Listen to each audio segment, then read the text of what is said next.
Hello. And welcome to Film Bastards.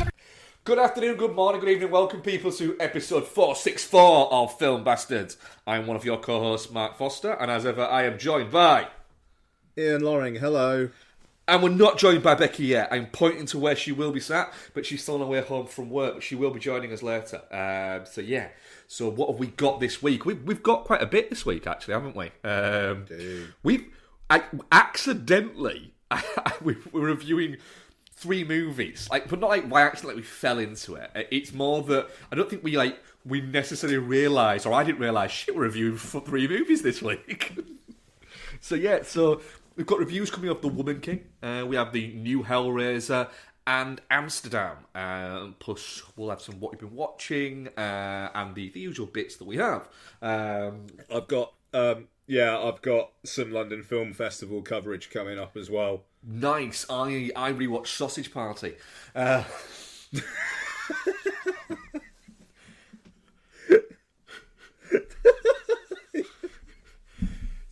So we got that as well. We are a Pod Syndicate family podcast. So go and listen to some of our friends' podcast. Entertainment Landfill, his film, her movie, Iron Sequel, Chinshuff versus Punter, and there's a few other ones that I am inevitably forgetting. But go listen to those. I'm gonna be on the Iron Sequel. We're planning on recording in November. I won't reveal what the film is, but it's one that's very, very near and dear to my heart. I think you know what it is. I think I do, yeah. Yeah. I'm looking forward to that. I'm looking forward to listening to that. Yeah, nice. Go listen to that. Go listen to that before Ian gets there as well. And go back and listen to my one that I did on it, because it's fucking great. Oh, fucking right, yeah. So we've got all of that to come. If you want to have more of us, we've just recorded the first episode of Lock, Stock and Three Smoking Bastards, where we chatted Lock, Stock and 2 Smoking Barrels. So you can go listen to that. It's just £2 a month, and you get more of us. So why the fuck not? And we genuinely appreciate that. We also appreciate if you want to leave us reviews, feedback, or anything like that, and we appreciate all of that. So now all that's out of the way, what's been happening in the film news this week, Ian? Smile posted the best second weekend drop for a horror film since Get Out. Fuck. I knew it was good. I didn't realise it was like Get Out levels. Yeah. Wild. Yeah. I mean, fair play to it. And as well as that, a film, I had no idea if the original existed, but a film called Terrifier 2, a 2.5 hour long slasher about an evil clown, I believe, broke the US top 10 and did over 1 million this last weekend. Proving once again that horror can be king. I have not seen Terrifier, but I've seen the poster a lot, if that makes sense. Sure. Yeah. It's like 2 hours 23 minutes, I think the sequel is. Fucking hell, it is, yeah. Costs $250,000 to make. It's made over $1 million. I mean, well done to all involved. Like that. But also with Smile. Obviously we reviewed it last week, and I think there was some general variation in how the 3 of us took to it. But I just, it's so odd how there are so many box office stories of things doing surprisingly well and things completely shitting the bed, and it feels like nothing is just ticking along at the moment. Even though I say that, and I'm talking out my arse. Bullet Train just crept over 100 million in the US. And I mean that thing opened to about 30, 35, so it's having a perfectly decent multiplier. And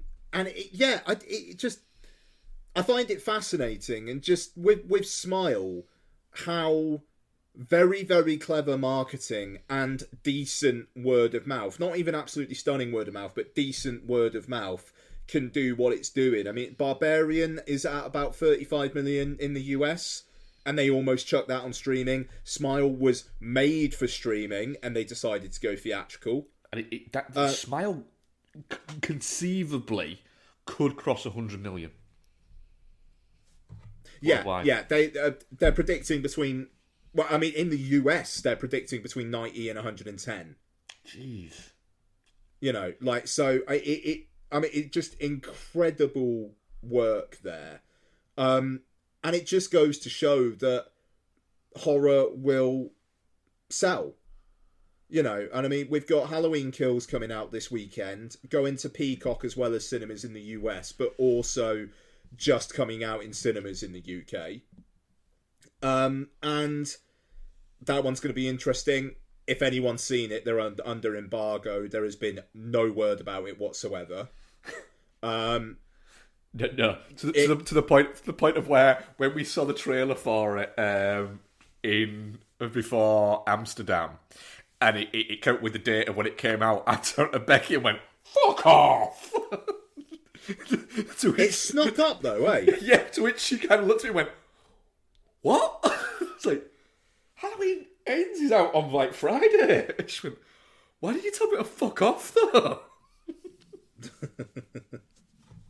I mean, that's a fair question.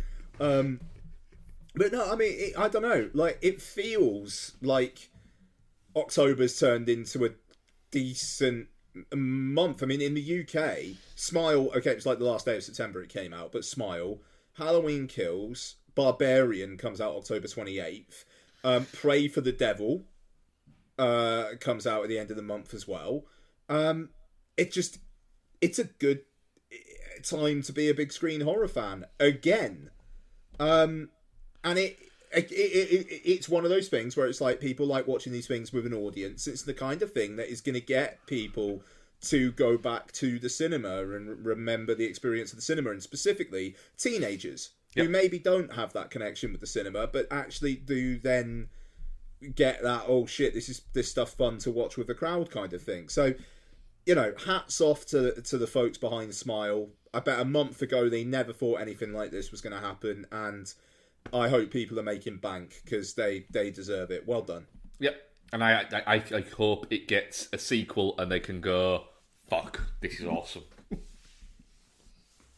Yep.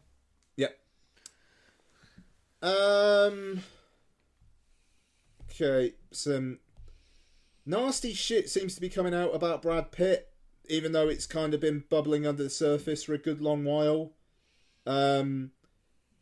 Interesting that Plan B not only produced Blonde, but also Women Talking. That kind of feels like, are they going to have Brad Pitt out there talking about women talking? Probably not. To be fair, he does tend to stay away from his producer stuff, though. He does. But yeah, I mean, let's see what comes out of that. I mean, like, to be fair, apparently Pitt is admitted like that he, you know, alcohol was playing a factor at that time, and he's cleaned up his act since and whatnot. But I don't know. It's a nasty thing. Anyway, moving on. Oh shit, we haven't actually talked about this on the show, I don't think. Ooh, go on. Because we didn't do news last week. So, we finish an Apes marathon, and obviously Fox were listening because they make these decisions within the space of a month. Yep. And Kingdom of the Planet of the Apes has started production in Australia. It is a new chapter picking up from War. It is to be directed by Wes Ball of the Maze Runner films. So, dude can shoot action and knows how to work with effects, which is fantastic. And stars Owen Teague as the lead ape, who I'm assuming will be Cornelius. And there's a blonde woman in it whose name I can't find right now, but I'm assuming she's going to be grown up Nova. Yeah, there's a definite... Yeah, there's a definite look of, go on then, fair enough, yeah. Yeah, I hope she's the only human character. Let's go. Yep. I like to think that there was somebody sat there with them going, right, we need to work out when we're going to launch that we're doing this, because no one really fucking knows about it, and we've kept it nicely secret. And then someone's walked in and gone, ha! The podcast I'm listening to has just said there's fucking no way they're going to do another fucking Apes movie with this lot. And they've gone, now. Launch it now. Yeah. It's the influence we have. We have such influence that movie studios want to make us look silly. Absolutely. I mean, Fast 8. Yep. Fate, I called it. Yep. Like, way before they said anything about that. You called it when we reviewed number 7. Fucking right I did, son. Fucking right I did. And now, Uncle Vin, obviously big fan, was listening. And Apes, they've been listening. Finally, that guy who likes Apes on Twitter covered the Apes films, Deploy, Kingdom of the Planet of the Apes. Listeners, you are welcome. Yes, we do this so that we can give film to you. Exactly that.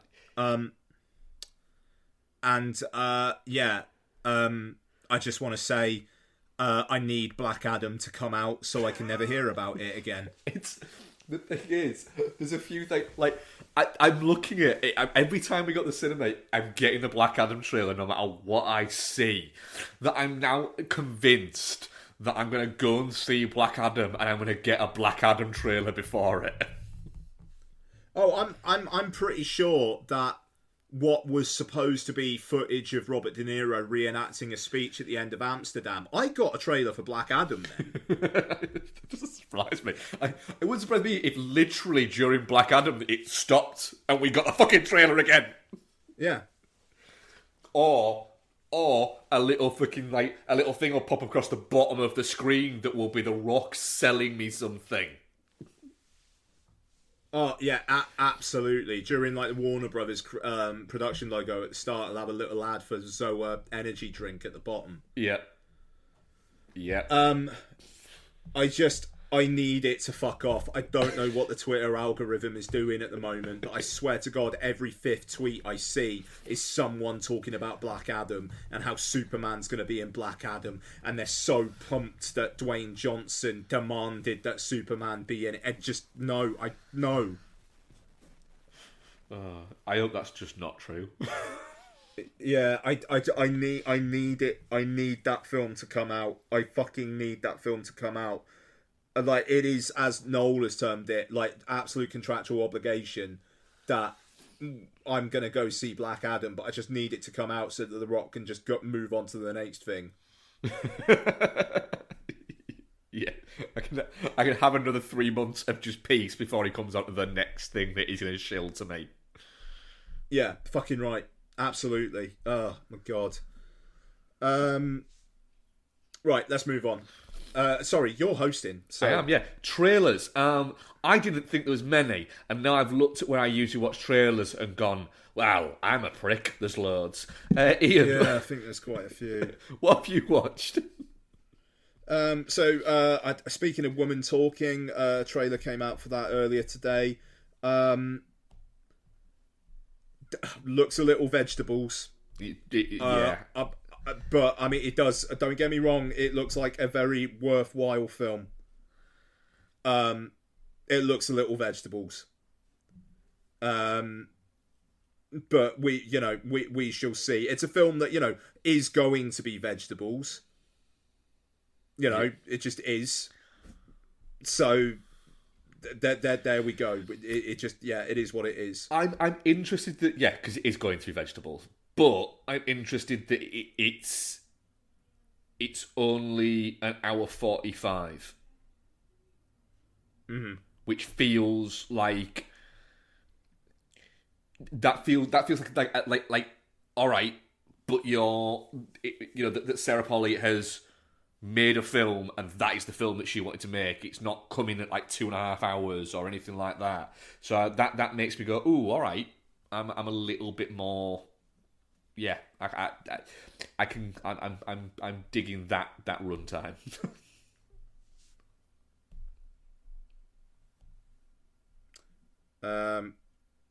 Sorry, I just had an email from a LFF press person saying we are so glad that you attended the world premiere of A Spy Among Friends on Friday. How was that? What? I kind of feel like I need to reply back to this guy and say, no, I didn't. Didn't you? Did I? I don't know. It could be some kind of fucking Tyler Durden thing going on. Oh, that's a worry. Right, anyway. Ian has a Tyler Durden that just goes and watches fucking espionage films. Yeah, apparently so, yeah. You're gonna get an iTunes notification and go, when the fuck have I rented Tinker Tailor Soldier Spy? Right, no, we were around our friend's house on Friday. I definitely didn't pass out and go to London. My body was there. Anyway, sorry. Okay, so I saw a trailer for a film called Spoiler Alert, which is a film I will never watch. I love it when you watch a trailer for a film that you know you're not going to watch, and you get halfway through it and go, yeah, I'm not going to watch this. So, yeah, I mean, it's him from The Big Bang Theory. Starts going out with a guy, and then the guy, I think they get married, and then the guy's like dying of cancer or something. Yeah, I did see this one actually. Yeah, I did look at it and go, I don't need to watch that. No. Yeah, there you go. Spoiler alert. Well done, everyone. So, and actually, I suppose this is tied to a bit of news. Apple have decided that they will release Emancipation this year. We have a teaser trailer, and it comes out on Apple TV in December. Yep. Looks color graded to within an inch of its life. Yeah, it does, doesn't it? It just looks unnatural, which for a film where it kind of feels like they want you to feel like you're there in the dirt, feels like a weird choice. It does. I did see this one actually as well. It's an odd. I'm not sure this is going to be one of those ones that's actually a bit crap. But people don't want to say that it's crap. But the Will Smith element might help out with that. I think it's just going to get ignored. The thing is, with it's Antoine Fuqua, who I'm a big fan of. But I don't know, it just something about it just doesn't look right. Yeah, I mean, like there's some speculation that basically Apple have gone, look, let's release this now because we've got quite a lot of stuff next year, and let's maybe see what we can do with this, but then just focus on other things. My mind's blanking out, but you got the new Scorsese, you got the new Fincher. There's like one or two others that Apple have got next year that are going to be huge. And it just like they are going to be busy bees. Yeah. So why not just put out Emancipation now and see what they can do with it? Yeah. Even though I reckon I wouldn't be surprised if we get an announcement of Bad Boys 4 before it comes out. Ooh. Get people feeling positive about Will Smith again. I could see it. That makes sense, actually, yeah. Could see it. Okay. Yeah. Okay, so that's Emancipation. What else have we got? Bones and All. Yeah, I'm up for it. Why not? Again, and apparently it's good. One. Yeah, I was watching it going, yeah, I'll watch that. Not like super pumped, but I'll watch that. It didn't make me go, can't even bother with this anymore. Which some trailers are doing at the moment. Yep. Shotgun Wedding, which, if you didn't know the title, you would never ever guess what was going to happen in the second half of the trailer with the first half of the trailer. I mean, pretty spectacular about face. It is, yes. But it did make me, when I started watching the trailer, I was like, there's got to be something here, because this doesn't feel like something that Jennifer Lopez would be doing now. It's like she's done all that. She don't need this shit anymore. And then guns and Jennifer Coolidge firing shit. Yeah. It looks utterly disposable, and it looks like the kind of thing that if it was released 15 years ago would make $200 million at the US box office. And would have 3 sequels. Yeah. Yeah, and would still have starred Jennifer Coolidge in the same role she's in now. Yeah, probably, yeah. Yes. I mean, that is kind of wild that, like, over 20 years ago, she was Stifler's mum. Yeah. And, like, she could probably still play Stifler's mum now. Yeah. The thing that I always find amusing about Jennifer Coolidge is I once saw an interview with her, and the interviewer kind of asked and said, you know, are you, you know, does it bother you that you're just constantly referred to as Stifler's mom? And her response was, do you know how much of a career being Stifler's mom has given me? Yeah. Do you know how many houses I have because I'm Stifler's mom? No. I do not care at all.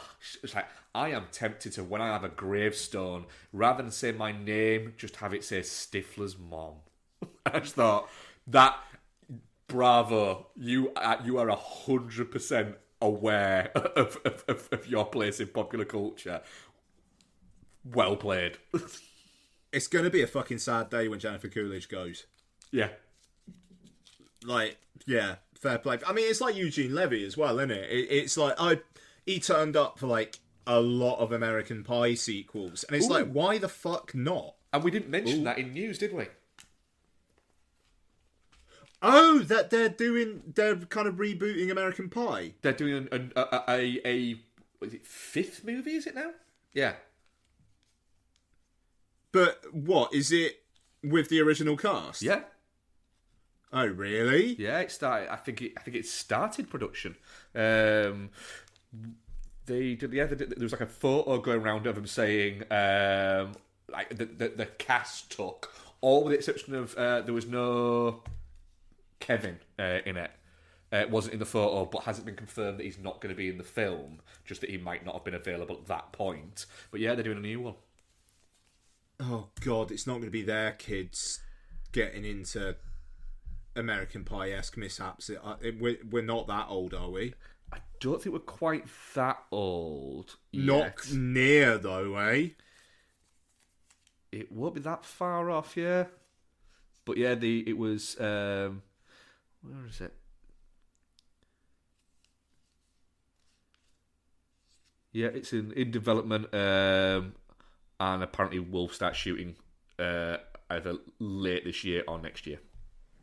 Fucking hell! All right, but it is greenlit and everything. It's happening. It's a happening. Well, I mean, shit, man. They say that big screen comedy's in trouble, but one way of really testing that is doing another American Pie film. I must say, yeah, because like American Reunion did well. I liked American Reunion. I thought it was fun. I've watched it quite a few times, to be honest. I like all 4 of those films. Yep. I mean, American Reunion, even American budget 50 million did over 200 million. Yeah, I mean, I mean, American Pie, the wedding's not great, but you've got that incredible sequence where they're doing the bachelor party, but then Fred Ward and his missus are there as well, and it's the kind of like the dominatrix woman, kind of like, yeah, I don't know, that shit's funny. I think that American Pie, American Wedding is one of those ones where it's actually better than you remember it being. But I mean, like, just you add Fred Ward No, Fred. Why am I saying Fred Ward? He's the guy from Tremors. Fucking Fred Willard. Yes. He's Alison Hannigan's dad in American Wedding. I believe so, yeah. Yeah, that guy, absolute gold. Fucking heartbreaking on Modern Family when he's like close to death and he just looks really gaunt, but he's still got it. But yeah. Anyway, cool. Yeah, American Pie 5. Wow. What's it gonna be like? American Funeral. Turns out one of them died off screen. Might be like Kevin in there. Yeah, bloody right. Okay, what else we got? Violent Night. I haven't seen this one, but yeah, is it? I'm guessing it's a straight to a streaming service Christmas. It's not adult Christmas movie. Is it not? Is it Universal? Yeah, man. In December, Universal were giving it a wide release. Oh, fucking yes! Bring it. I don't care about a trailer. Bring it on. I mean, oh my Dave Harbour shit! Is Santa Claus what? Everyone's favourite's in it. Fuck off! Everyone's favourite is in it. Am I ringing the cam bell? You fucking will be. Bop, bop, bop, bop. Everyone's fucking favourite's there. He's there, yeah. Oh, my beautiful Gigande. Oh, I'm so excited now. Oh, God. Is he... if he's playing one of John Leguizamo's henchmen. Oh, my God. It doesn't say what his character's playing. Fuck. But he is listed under John Leguizamo. Oh, yeah. All right, good. Season's beatings. Let's go. What I will say there is, weirdly, on a podcast I was listening to, Cam Gadandit got mentioned on it. And without even blinking, and I was in the shower, I was listening to this podcast, when everyone's favourite. Just everyone's favourite? Yeah. Fuck. That's exciting. I like the look of the trailer. This looks like a lot of fun. Donna's said she wants to go to the cinema to watch it. And it's like, what? You know, but the David Harbour connection, I think, is playing quite strong there, which is fine. But yeah, I'm pumped. Yeah, I'm sold. I'm sold without even watching the trailer. Oh, good stuff. Right.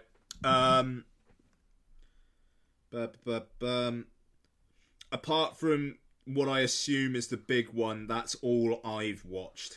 Yes, I think it is all I have watched too. Yes, so just the big one left to go. Alright, so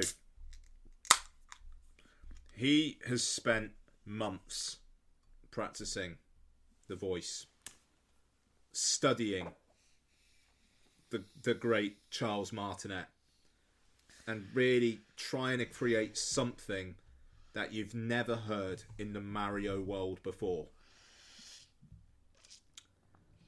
Chris Pratt's talking like himself in the Super Mario Brothers movie, but like slightly higher. And a little bit slower.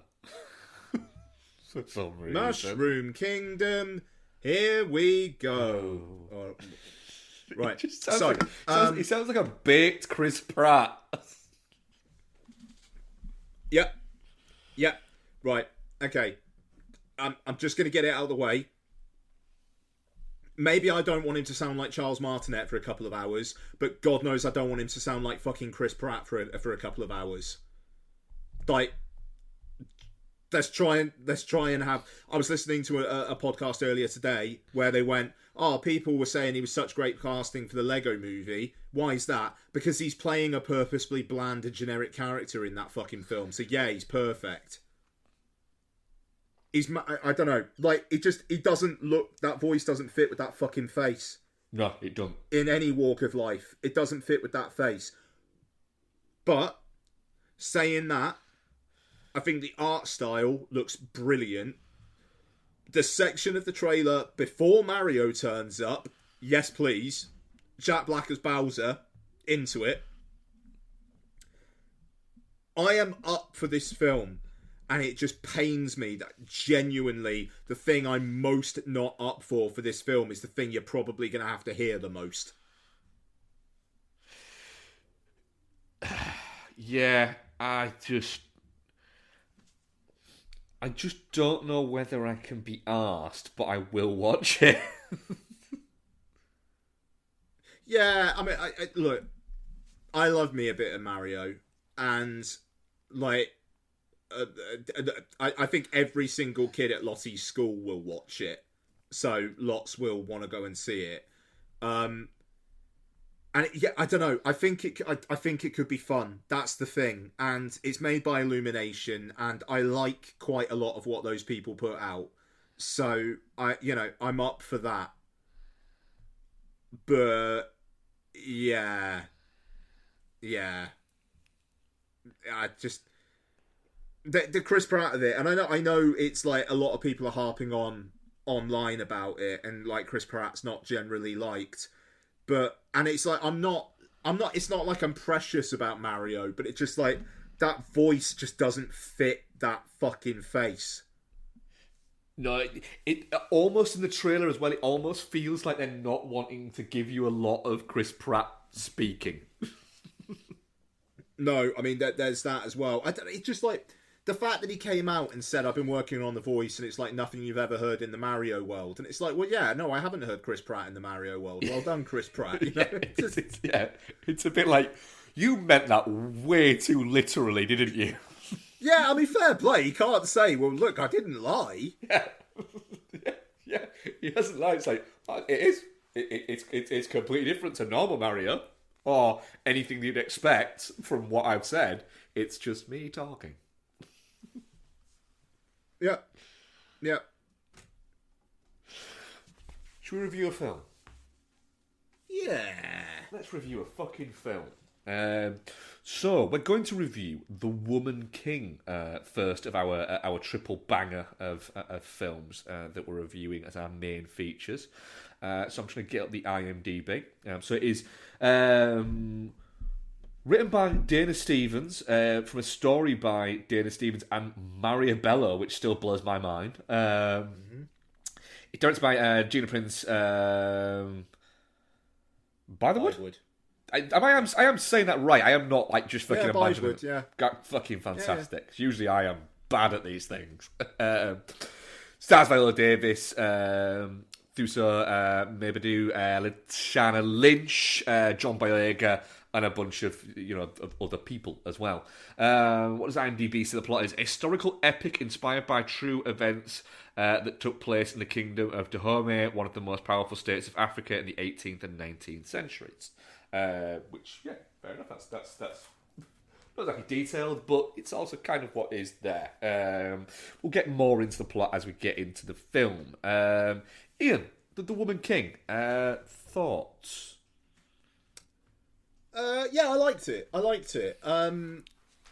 don't think it's an absolute banger, and I think that A+ cinema score in the US, I mean, good on the film. I think that is wild. But I liked it. I do have issues with it.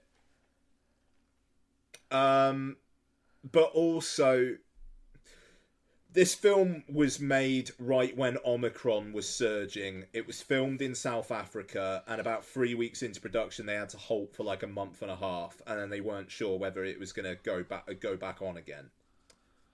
This is information cribbed from Blank Check, because they covered it a couple of weeks back.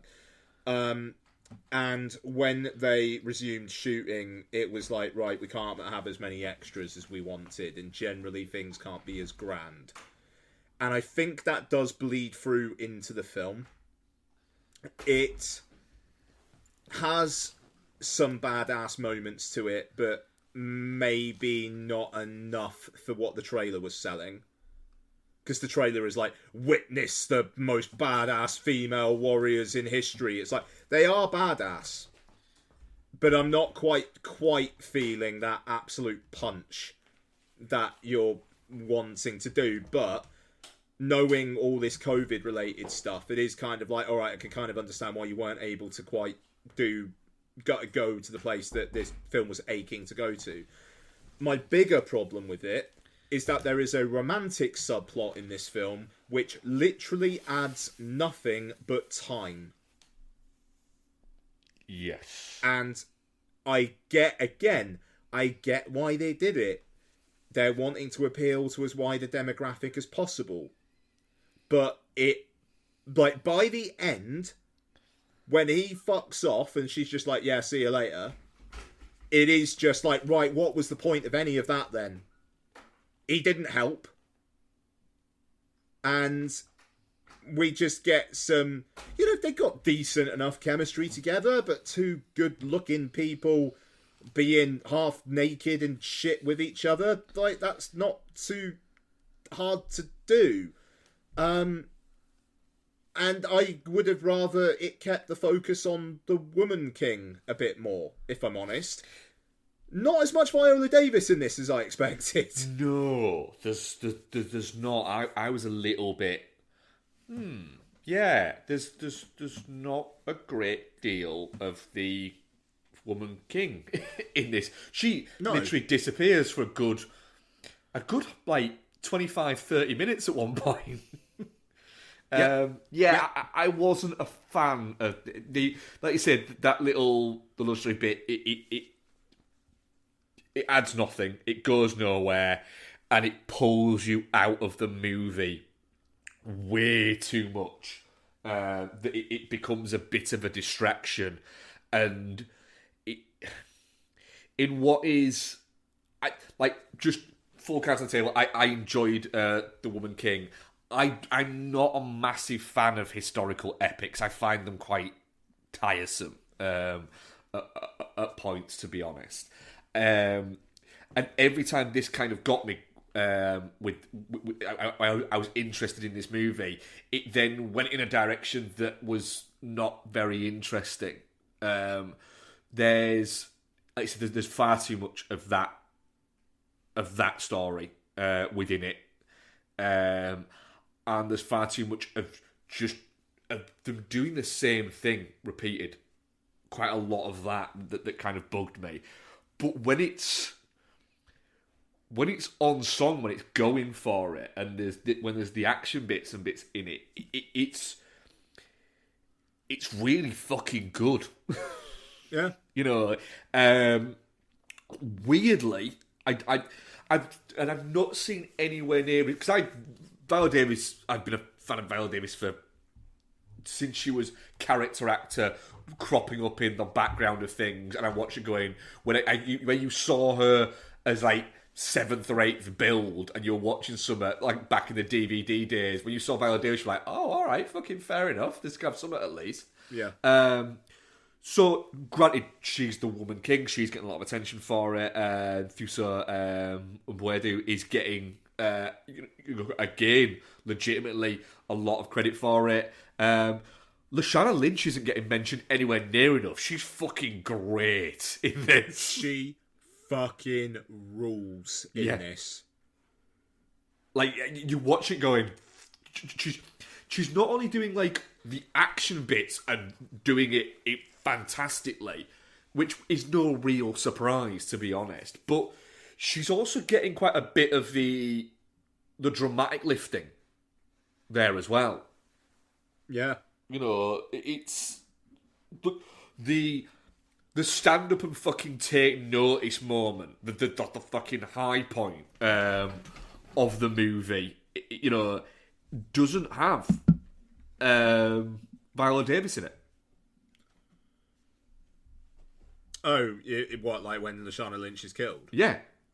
That is really, that whole little sequence there is really well done. But it is. The selling of it from Lynch and Mwedu is really fucking good. Like, you're pinned back in your seat at that going, all right, fucking hell. It'd be so easy for that to appear OTT or like it's trying too hard. And it doesn't. It is just, the fucking scream that she gives off is fucking alright then. Yeah.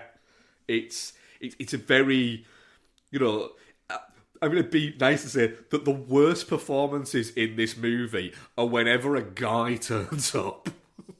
Yeah. Yeah. The bad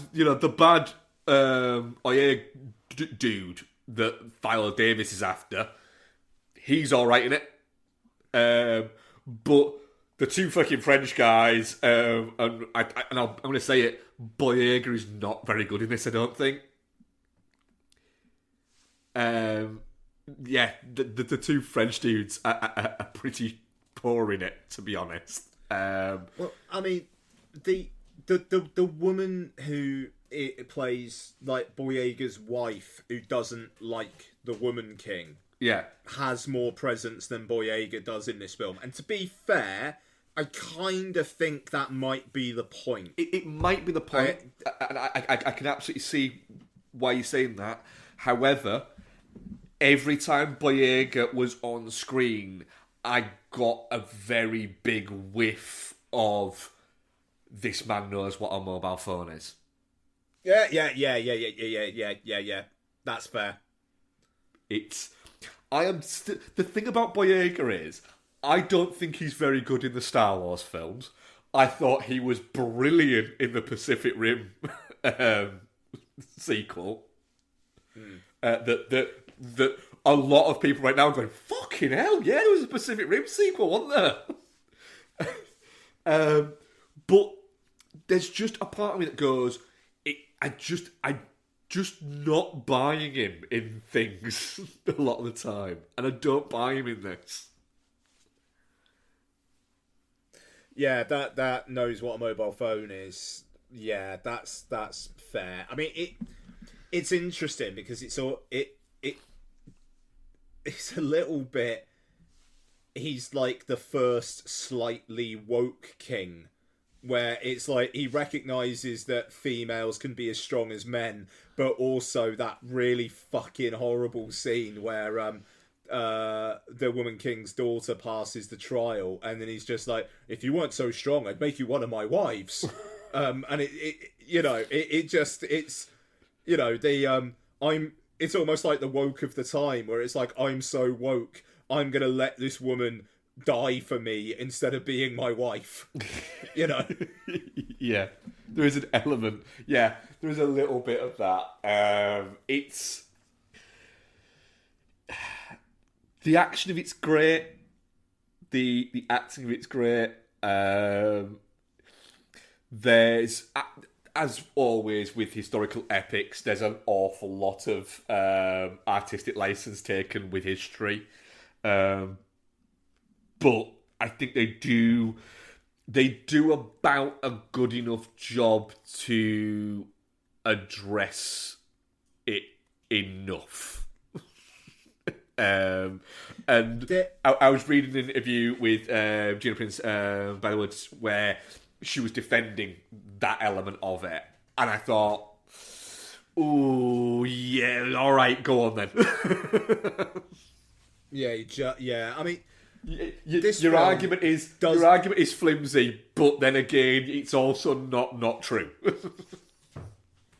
This doesn't say like based on a true story at the start, does it? It just has that opening crawl. No, it doesn't. So it's So the way that she put it was that it's based on a very specific time. We're not saying it is a history of the Dahomey, and we're not saying that you should take this as, as a concise period, but it's based around a very specific time. And to be fair, that very specific time, and they will have done an awful lot more research than I have fucking done there. And that specific time, what was going on in the film is kind of going on. The Dahomey did decide to kind of slow down their slave trading effectively, and try and focus on palm oil. And that is what it's covering. it doesn't need to go further back into their very checkered past, or the fact that in a few years' time they'll go back to slave trading because palm oil didn't make them enough money. So yeah, but then, you know, I don't like Braveheart, for instance, for a lot of reasons. One of the key reasons is it's complete bollocks. The bit that I was worried about was that this was just going to be a fantasy. Didn't bother me, to be honest, because I think that they dealt with it quite well in terms of for how historical epics deal with these kind of things. Yeah, because I mean, what I was kind of leading towards is like we'll talk about Amsterdam later, but like the opening of that says something like a lot of this really happened, and it's like there is just as little / much that really happened in The Woman King than there was Amsterdam. Yeah. You know, but at least The Woman King doesn't have the kind of like the cheekiness to go based on a true story. You know, like yes, okay, it's about these real life people, but at least it's not going and hey, much of this was stuff that happened. Mm. You know, in Amsterdam, it's basically there was that plot that kind of like comes into the film in like the last half hour, and I don't know, people lived during World War One. Yeah, the Amsterdam one is closer to the inspired by true events like Fargo is than The Woman King would be, if that makes sense. Well, yeah. But no, look, I mean, if I sound like I'm damning The Woman King with faint praise, I suppose it's only because the word on it had been pretty rapturous. I think it's a really good film. It's definitely not shit. Oh, definitely not shit. Like, and I think it's a solid 4-star movie. But I think it's a 4-star movie because the bits that elevate it are so fucking good that they're covering for a lot of the bits that were a little bit that very much for me anyway caused me to lose interest a lot. I wish it had 50% more budget and 20-minute less runtime. Just 20-minute less runtime I'd be fine with. Yeah, I mean there's that as well. Take out the entire love story plot there. You'd lose probably 15 minutes to film, and it wouldn't affect the film in any way. I don't think. It is amazing how little it would actually affect the film. Like, it does not affect the ending in any way. The arc of that girl feels like it's not affected by that relationship at all. Yep. Because the primary thrust of the relationship is, holy fucking shit, this woman's my mum. Yeah. What I do not understand why it's there. Because a producer was just like, you need to have a love story here somewhere. Yeah. That's literally it. And they've gone, if you want this budget, you're going to have to do it. And it's fair play. It's mad that they think that in any way that is going to make people have a different opinion on this movie.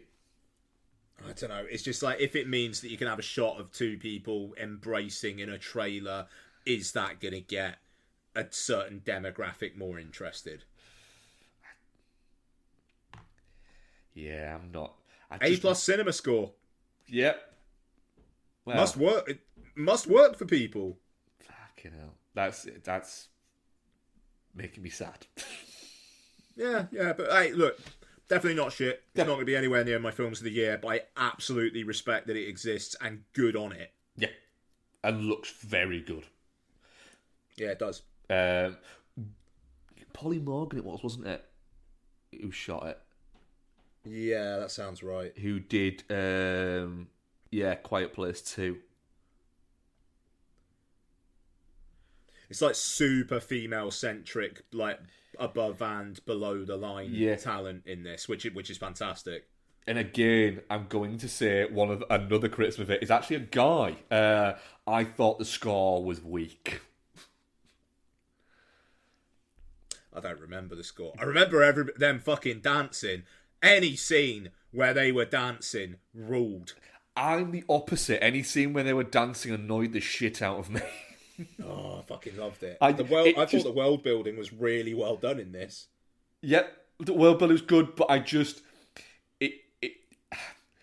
don't know. It just felt a little bit like, yep, they're dancing again. Yep, I could have predicted that this type of movie would have at least 5 or 6 them dancing scenes.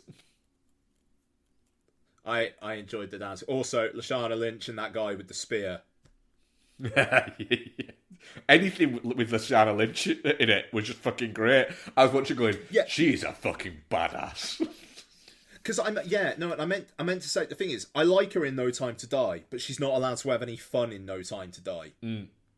In this, she's like giving good dramatic acting, is able to be a badass, but is also really warm and really charming. Yeah, I thought from the trailer and everything like that she was going to be the cold one.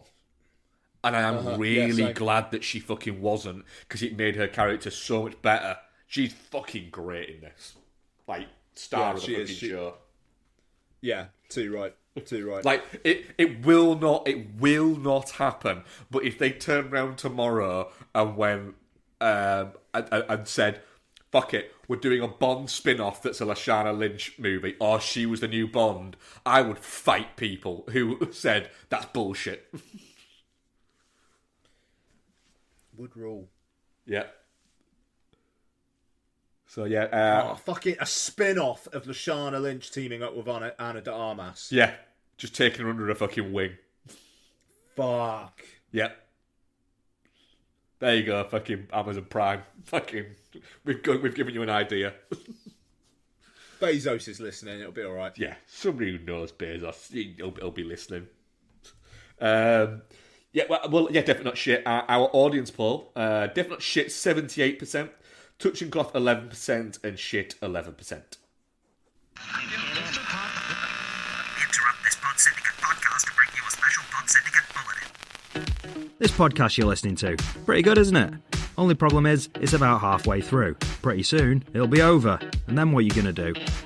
Well, if you're a fan of this show, why not head over to wearepodsyndicate.com and subscribe to our brand new feed, Pod Syndicate, The Bonus Shows. Every week, your hosts from Beyond the Neon, Chinstroker vs. Punter, Entertainment Landfill, Film Bastards, His Film, Her Movie, and What's on Tap will be dropping bonus shows right onto that feed. These shows might be collaborations and crossovers, or they might be archive episodes, interviews, one-offs, and other treats from across the Pod Syndicate network. So, prepare yourself for the inevitable disappointment of this Pod Syndicate show ending by heading to wearepodsyndicate.com and clicking on The Bonus Shows. We now return you to your regularly scheduled Pod Syndicate podcast. CS3P Combat. Player 1, choose your character. Tired of film and television podcasts where the hosts exist in a blissful state of agreement? Chinstroker. Player 2, choose your character. Well, you're in luck. Punter. Round 1, fight! Allow me to introduce you to the Chinstroker vs. Punter podcast, featuring 2 film and television fans from Birmingham, England, who enjoy their media in very different ways. But anyway, that brings us to the end of the plot of Blue Velvet. The plot. I mean, the main characters are 2 of the dullest main characters I have ever encountered in any film. So join us as we catch up on what we've been watching from our own very different perspectives. Double KO. Round 2, fight! You can find us at csvsp.libsyn.com, also on Spotify, iTunes, Stitcher, all the places that podcasts can be found. Just really It's not visually striking. No. Just getting confirmation. It's just that's the 3rd time though. I mean, is this on? Let's raise some hell. Our resident horror expert is here. Oh, I don't think I'm a horror expert. I'd like to think I was. Right, Our resident horror apologist. All right, the one who still likes horror is here. Have I missed a discussion where you've both decided you don't like horror? No, I think it's just been a general chipping away of our core values. That's really sad. I don't think it's that we don't like horror anymore. I think it's just that we've just become tired. So tired. Wow. But let's see. Let's see. So yeah, Hellraiser, a movie that I completely forgot was coming back out until it did. What? We've been talking about it for weeks. Yeah, no, but up until that point, I just forgot that it was a thing that was existing. Surprise for you then. So Hellraiser. David Bruckner, who did The Lighthouse that we were all fans of. The Nighthouse, sorry, that we were all fans of. He's helming. Ben Collins and Luke Pietrowski is writing. And who's it have in it? Odessa Azion, Jamie Clayton, Brandon Flynn, Drew Starkey, and other people that exist in real life. Bunch of fucking nobodies. Yeah, it's a 2-hour Hellraiser movie. So what's the plot? A take on Clive Barker's 1987 horror classic where a young woman struggling with addiction comes into a position of an ancient puzzle box, unaware that its purpose is to summon Cenobites. Becky, me and Ian have spoken for like the past hour. You do some talking. Okay. You lazy motherfucker. Wow, I mean, I've been driving. Well, so you claim. Hellraiser 2022. What did you reckon? Is that the specific question you're asking me? Yeah. Just what you reckon? I actually really liked it. Clive Barker's work is something that I would like to get into reading. But I think this... I mean, don't get me wrong, I've got an awful lot of affection for the original. The sequels are what they are. See our Patreon for more info. But they're not fantastic, and I like the fact that this has taken a really interesting property and given it what looks like a little bit of a budget and expanded on the originals. You don't really fucking know what's going on with that puzzle box, do you? There's no real explanation for it. It just kind of is, and if you poke it, it opens. There's no real... It's supposed to be a puzzle box, and it's just incredibly easy to open. You breathe near it, and you it literally is.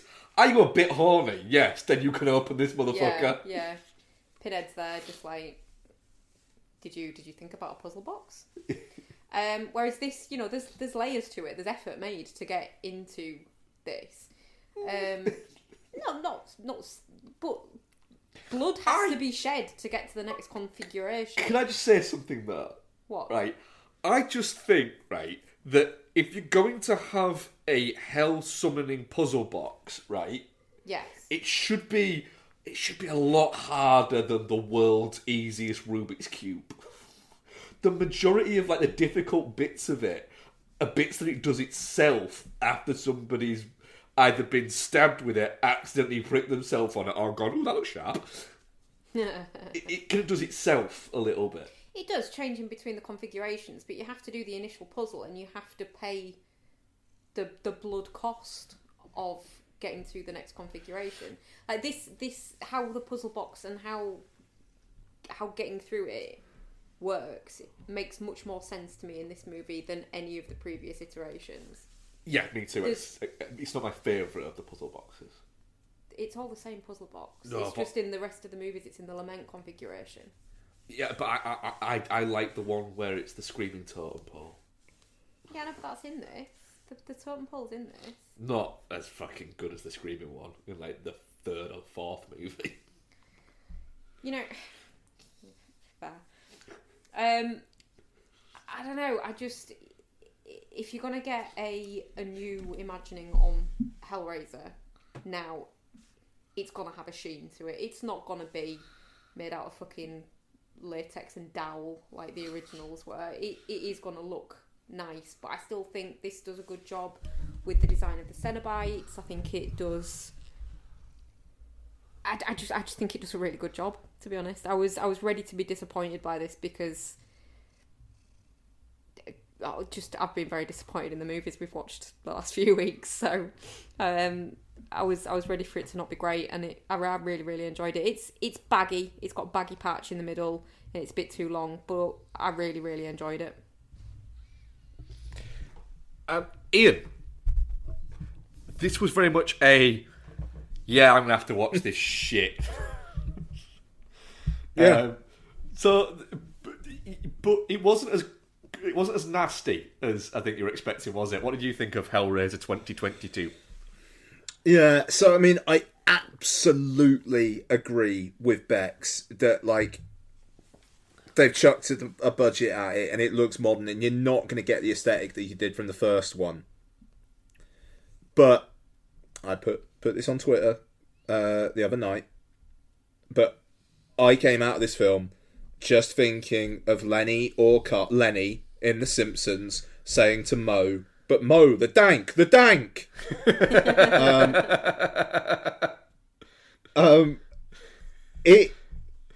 It's just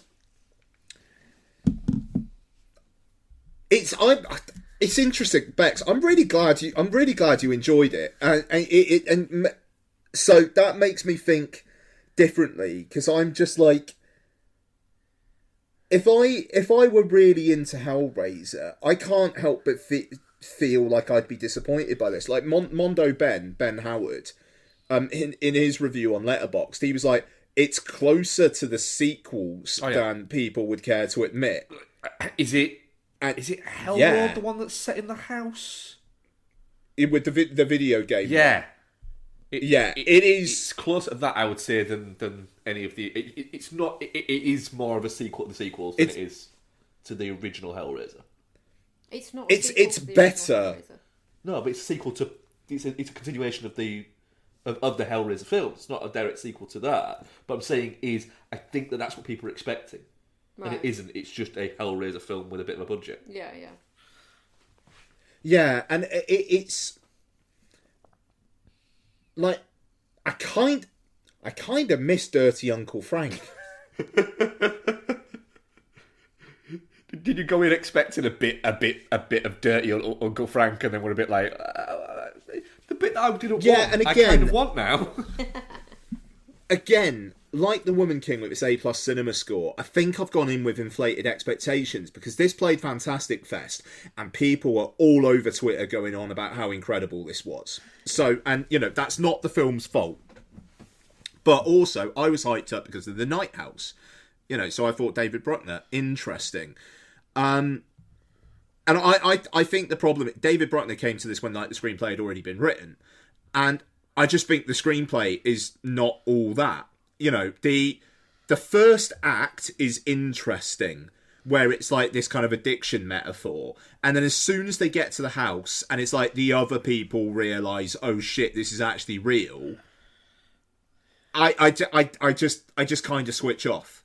There's some interest in that one guy actually being involved in the whole thing, but then even like the thing with Pinhead being like, look, you can save yourself, but you're gonna have to sacrifice 2 others.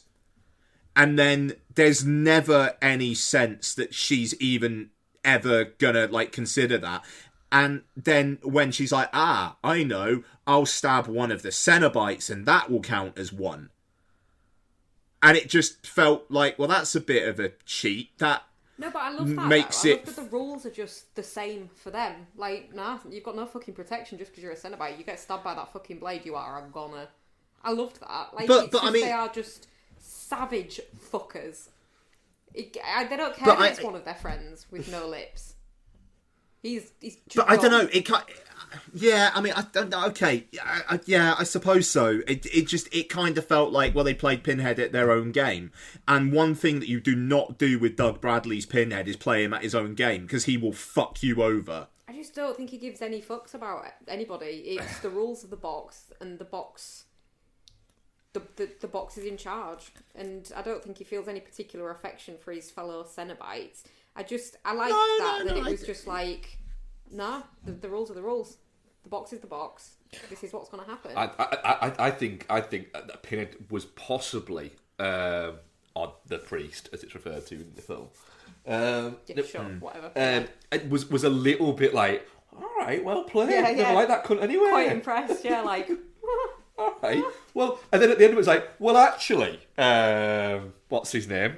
The fucking generic as fuck bad dude was like, we've just had a spot open up. Oh, yeah. But as soon as he picked the power configuration, though, I said to you, they're going to make him a Cenobite, didn't I? Yeah. But I mean, yeah, and I mean that's the thing is, there are nuggets of like clever things there, like the power configuration, what that means. The fact that her, at the end, the lead choosing to live her life with that sadness means that she picked the lament configuration. And it goes back into the box. Yeah. The square box. Yeah, I love yeah. that. That's great. That's great. It very much reminded me of the wordplay in the Night House with like the whole nothing thing. Yeah. You know, like that so, and that felt like a Bruckner touch. You know, it felt like you had a screenplay of the quality of Hellraiser Hellworld. Yeah. But you had a better filmmaker direct it. Yeah, that's the thing. I agree there. I think that the film sings more when you're watching it and going, this feels like a David Bruckner film, rather than it feeling like a generic Hellraiser sequel. Well, obviously that's going to be the case. If you get a generic director, you're going to get a generic movie. But they've taken the effort and paid the money to get a different and I think director. that is... But I'm saying, as a positive, I think it's absolutely in benefit. If, based on the success of this, they went, do you know what? We're going to do another one, and Bruckner signed on and went, I'll do one more. I would be like, but he was more in charge of it. That would be great. Because visually there's some fucking great visuals in it. There's some really clever bits in it. It is baggy. It is too long. You know, literally, this movie should not break 100 minutes, and it breaks 120 minutes. I think the imagery keeps you going. You could lose quarter of an hour, 20 minutes this movie quite easily. Yeah. And I know we say that a lot. No, you've got no, but I mean, yeah, you absolutely could. And it just the fact that the first act is all this kind of like, you know, the addiction and the fear of relapse. They're building up those themes, and then they don't really do anything with that. No, and because it becomes Hellraiser meets 13 Ghosts for the last half an hour. See, I'm alright with that. Sorry, I love 13 Ghosts. I know, and I was alright with it, but I didn't need the journey of... I didn't need those extra two characters turning up. You know, Trevor could have... Can I just check? Does that say Matt McCready, Riley's estranged brother on there? Where? She literally lives with him. Where? In the cast list. Yeah, estranged is a stretch. She lives with him. Fuck Yeah. you, Wikipedia, you idiot. I don't think that's him. It is, Matt. I think it might be. It is, Matt. But Oh, yeah. Look, yeah, I mean, sorry, yeah. Jamie Clayton, terrific. Yep. Yes. Like, really unsettling. Like, every single line, she is, like, really into it. Yeah. But it's not an OTT performance. It's just very much... Yeah. She's quite... She's cold, but also just... It's a perfect performance of that. I think she's great. Yeah. Oh, yeah, definitely. Yeah. We high-fived when she said that we have such sights to show you, didn't we? Oh, yeah, it was good, was that? Yeah, it was, yeah. I needed me a Jesus fucking wept somewhere. But no, I mean, it's like, I've just been looking through my Letterboxd reviews, and I scored 2 higher, and I scored Inferno the same. And I think I'm there. I mean, to be fair, Deader, my review of it was literally the worst film I have ever done a group review on Film Bastards. That was my review. So, you know, I mean, like, there are some quality holes like no one's business. But, yeah, I mean, Hellraiser Hellraiser 2 and then Hellraiser Inferno and the remake of Hellraiser as like my initial order of preference. And I'm surprised, given the word, that this Hellraiser is as low as that. But to Mark's point, if Bruckner is involved from hitting the ground running in any sequel, I'm still very on board. I am basically convinced that anything good about this film comes from a decision he made. Yeah. The thing is, there were certain bits I enjoyed it. I didn't enjoy it as much as you, but I don't think any of us expected that any of us would enjoy it as much as you, because it is very much your wheelhouse. But there were certain bits that were taking me out of it. And I think it's because it was too long. So when I'm watching it and I'm going, can you imagine the contractor turning up to build that? Yeah. And going, right, so hang on a minute, I right? think that's just because you've really embraced being old. No, but there's that. But can you, I mean, I bet he made a decent fist of it. But going, what's this for? And the guy just going, I'm eccentric. It's just a cage for my house. I think like a cage for my house that I can control. Keep my large birds in. I don't want normal switches. I just want I want a fuse box in every room. Like, you know, I could just put switches in that I on. No, a fuse box. Like, what? In every room, you want a fuse box rather than switches. Look, yeah, why not? I can't jerk off unless there is a fuse box in the room. And if you're telling me that I've only got one room in my entire fucking house that I can jerk off in, then you and are it's the joking. Basement? No. I mean, that's usually my first choice, but on occasion, I need somewhere else. So just so I'm straight on this, you want a fuse box behind the bar? Yes.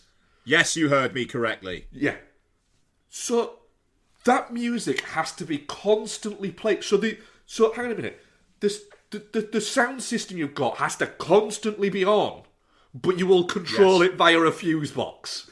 Yes. Yes. You're a kinky motherfucker, but I respect it because you are putting my kids through college. Yeah. That and watching Odessa Izion going, I can't work out if she's hot or not. I think she might be. Yeah, I think she is. She's got a very busy face. She is. Yeah. There's a lot going on there. Yeah. But it did make me think, am I going through a Mark's in a Jewish girl's phase? She's got magnificent hair. Yep. She wears trash clothes. Wears trash clothes. She has puffy nipples. Yes. I didn't really notice her nipples. But all Gotta look for these things, Becky. She's got a very busy Can face. confirm. Yeah. So yeah, I was alright with that. Yeah, she'd get it. Yeah, but when you are working that out and where what the contract is doing, it means that you're not getting enough hell being raised. I don't know. I loved the fact that they explored the mythology much more than any of the previous ones have done, of the actual box and its workings itself. A fair comment. I love the monkey's paw aspect of the rewards. Well, yeah, we'll give you sensations. We never said it'd be good sensation. Yeah, we'll give you power. We're gonna rip your face off. I did feel a little bit for Nora, who it was literally like I'm the roommate. Like they went, we need another character. The British girl. Yeah. And then they put her in literally just to get killed. Yeah. So somebody else could get killed. Yeah. Also, as well, another one, I was thinking, imagine going to the hospital and calling in and going, right, what the fuck happened here? Don't know.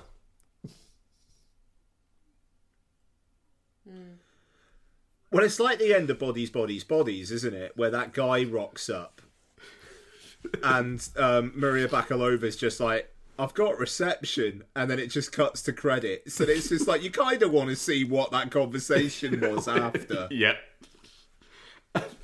The thing is, with Hellraiser, I'm definitely not shitting it, because I don't think it's shit. I think I gave it 3 out of 5. And I'm actually kind of alright with that.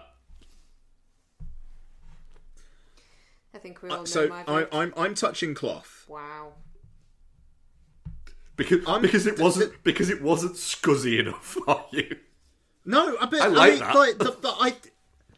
that. This is honestly, I was willing it to be a thanks, I hate it. Yeah, that's what I mean. I'm saying that I like the fact that it wasn't grim enough for you. No, I mean, which is, I just. It's very counterintuitive, Ian, given that you didn't enjoy the ones. It's a that bizarre. were. I know. I appreciate. The thing is, if it was just like really well directed, good looking, dirty fucking mattresses, I think I'd be on board. I'm really looking forward to Brotler's next one, where he's there going, right, I've been listening to this podcast. What we need to do Bring back Uncle Frank. is we need to somehow get a fucking dirty uncle somewhere in this. You get dirty Uncle Frank and some fucked up looking mattresses, but just with that digital sheen. And a really fucking good eye for just making things look fucking cool. Yeah. Our audience poll, definitely not shit, 17%. Touching cloth... And Bex, just to confirm, definitely not shit, yeah? Yes, yeah. Touching cloth, 33%, and shit, 50%. Yeah. So, right, should we do some what we've been watching before we cover Amsterdam? Sure. Ian, what have you been watching? Oh, yeah. Okie dokie. So strap in. I'll try and go through a few quick and then slow down. So, because it was an overnight flight, I only watched one film on the flight back. But that film, delightfully, I discovered was on the in-flight entertainment added while we were away. Mrs. Harris Goes to Paris.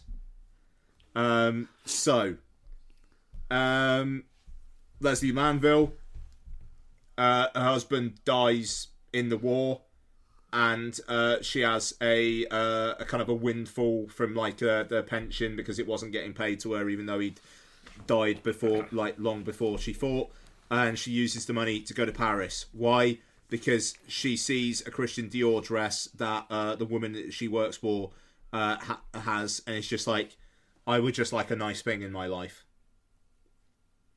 She goes and basically changes the course of how the Christian Dior fashion house sell their products. It's everything I wanted it to be. It's like the most gentle, feel good, just warm hug of a film. Yep. It's an absolute 7 out of 10. Like but it knows what it's doing. Maybe it's an 8. Maybe it's an 8 on thinking about it. Maybe I was a little harsh, but it just absolutely everything you expect it to do happens. There are a couple of bumps along the road that you don't expect, and the ending is just gorgeous. And the thing is, I was on a plane. I took some Dramamine because I was feeling ill, and you're not allowed Dramamine in the UK. So Donna and her sister like stocked up on it, I'd had that and quite a bit of alcohol in the departure lounge and then on the plane because I was trying to force myself to want to go to sleep. It didn't really work, but it basically left me in a woozy, boozy state for Mrs. Harris Goes to Paris. Like, how boozy woozy I was. As we were walking to the departure gate, Lottie was consistently trying to tell me to shut up because I kept on singing Love Shack, but with Jet Bridge instead of Love Shack at her. Because someone just said Jet Bridge over the tannoy, and they were playing Love Shack. Why not? As in... She didn't like it. Jet Bridge, baby jet. Jet Bridge, baby Jet Bridge. Beautiful. There's a jet bridge, is a little old place where... You know, anyway. Yeah, so Mrs. Harris Goes to Paris. It's honestly a lovely little film. There you go. See, I'm actually quite looking forward to watching that because it just comes across as being just really quite charming, and I'm alright with charming. It absolutely is. Absolutely is. So the day that I got back on like 3 hours sleep, I'll be honest, I nearly fell asleep in the bath a couple of times watching it, but the sound of 007. Oh, yeah. So this is the Matt Whitecross documentary that was released to coincide with the 60th anniversary of Bond films, and it's all about the music of 007. And I enjoyed it. Apparently, if you're a super hardcore Bond fan, you're not going to learn anything new. I did an entire podcast series on it, but there were things I knew. There are a couple of things I didn't.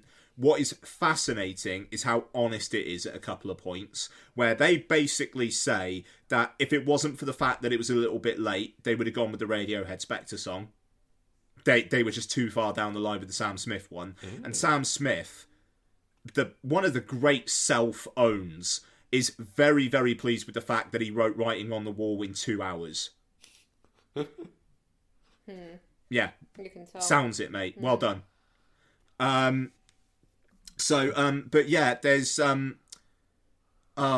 there's Duran Duran talk about how much they didn't like working with John Barry, like the long-term composer. I will say this from I've watched a few musical documentaries over the years, and I will say that nobody has ever said that they enjoyed working with Duran Duran. Oh, okay, that's interesting. Yeah, Sound of Bond apparently is an absolute piece of shit. Nice. Well, I mean, yeah, apparently people don't like working with John Barry, not just Duran Duran, so what a combination. When shit collides. Yeah, absolutely. But you've got Shirley Bassey talking about how she doesn't like Moonraker and she doesn't perform it on tour. Like, she would rather pretend that it didn't exist. So, there are, like, the theme from Octopussy. There's quite a funny bit where it's just like, well, the composer's just like, right, so I'm drafted in to write the new Bond theme. I'm really, really excited. And I ask them, what's the next film called? And then they tell me, Octopussy. which is great. It was Tim Rice. Like Elton John's collaborator on The Lion King. He wrote All Time High, the song from Octopussy. So look, it's for fans only, but it's a fun hour and a half. So there you go. Okay, and then is that it for non-LFF? Yes, it is. So, started my LFF watching a little late because the online library, you couldn't access it from the US. Didn't want to try VPN just in case there was, I didn't want to get in trouble. Yeah. So, a couple of things that I've watched on the online library. So, I'll start with The Woman in the White Car. Which is a South Korean film directed by Christine Ko. I'll tell you what, I'll just read the synopsis on Letterboxd. One quiet, snowy morning, a car rolls into a small hospital. Out of the car step two women, one covered in scars and the other stabbed. Do Kyung claims that the unconscious stabbed woman is her sister. Sergeant Hyun Ju begins to investigate what happened to the two women.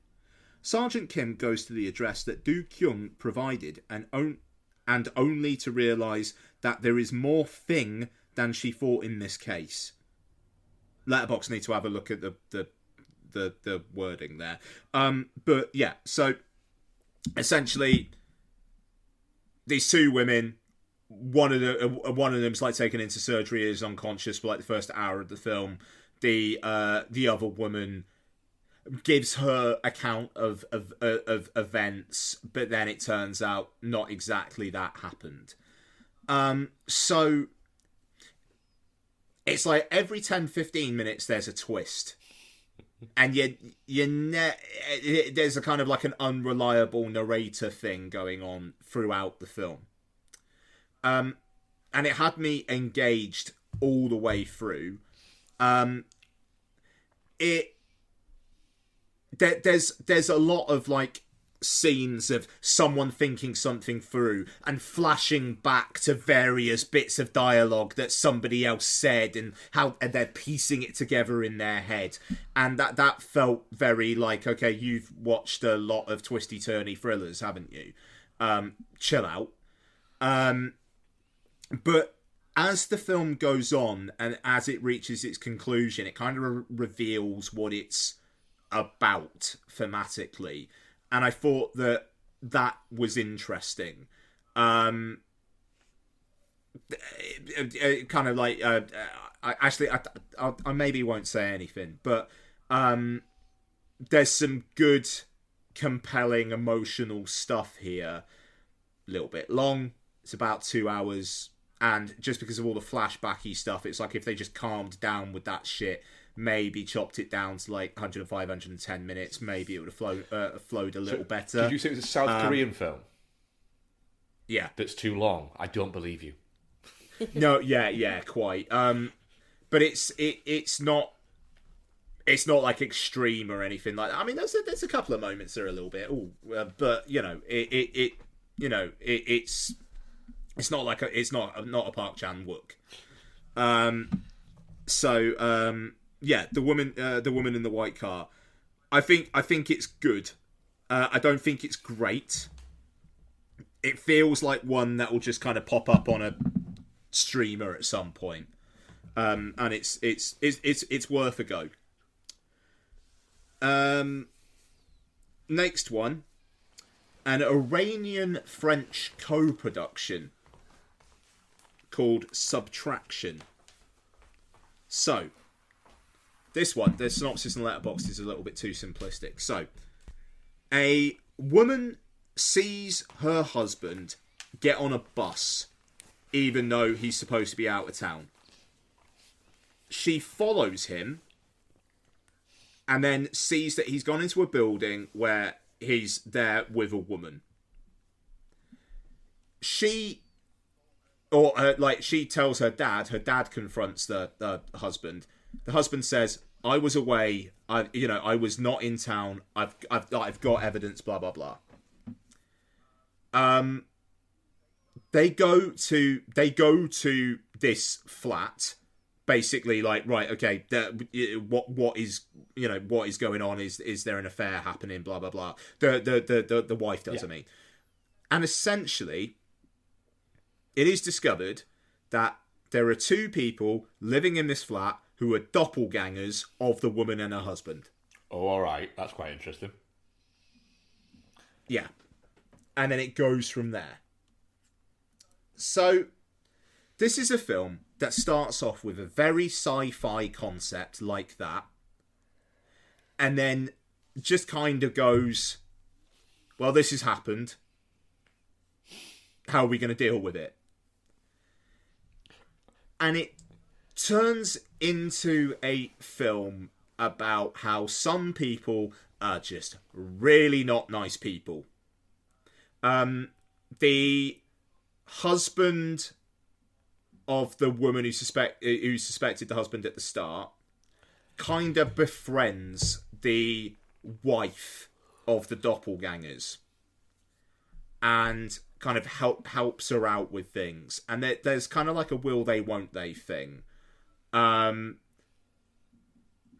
then one of the characters is a bad egg, and then is a really bad egg. And this film is incredibly bleak. And I was taken in by like the synopsis on the online library, but with the concept. But then it goes in this direction where it's just incredibly nihilistic. And it's compelling. It's really compelling. But there are a couple of plot things that happen that are like, no, I just do not buy this happening right now. But the sheer fucking hell of what's happening. And it's not explicit Like, there's no gore. But it's just the sheer... Oh, my word, this is suffocating. That it is actually pretty effective. And there's this whole... The thing is, when I'm like, well, I don't think this could happen, I don't know whether it's Iranian culture or not, because there's certainly a perspective on what masculinity is in this film, which is explored.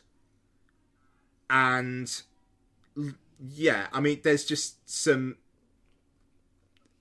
ways of I don't know, it's hard to explain without getting to spoilers, but there's some societal ways of doing things which just feel a bit like, okay, is that actually how it is there?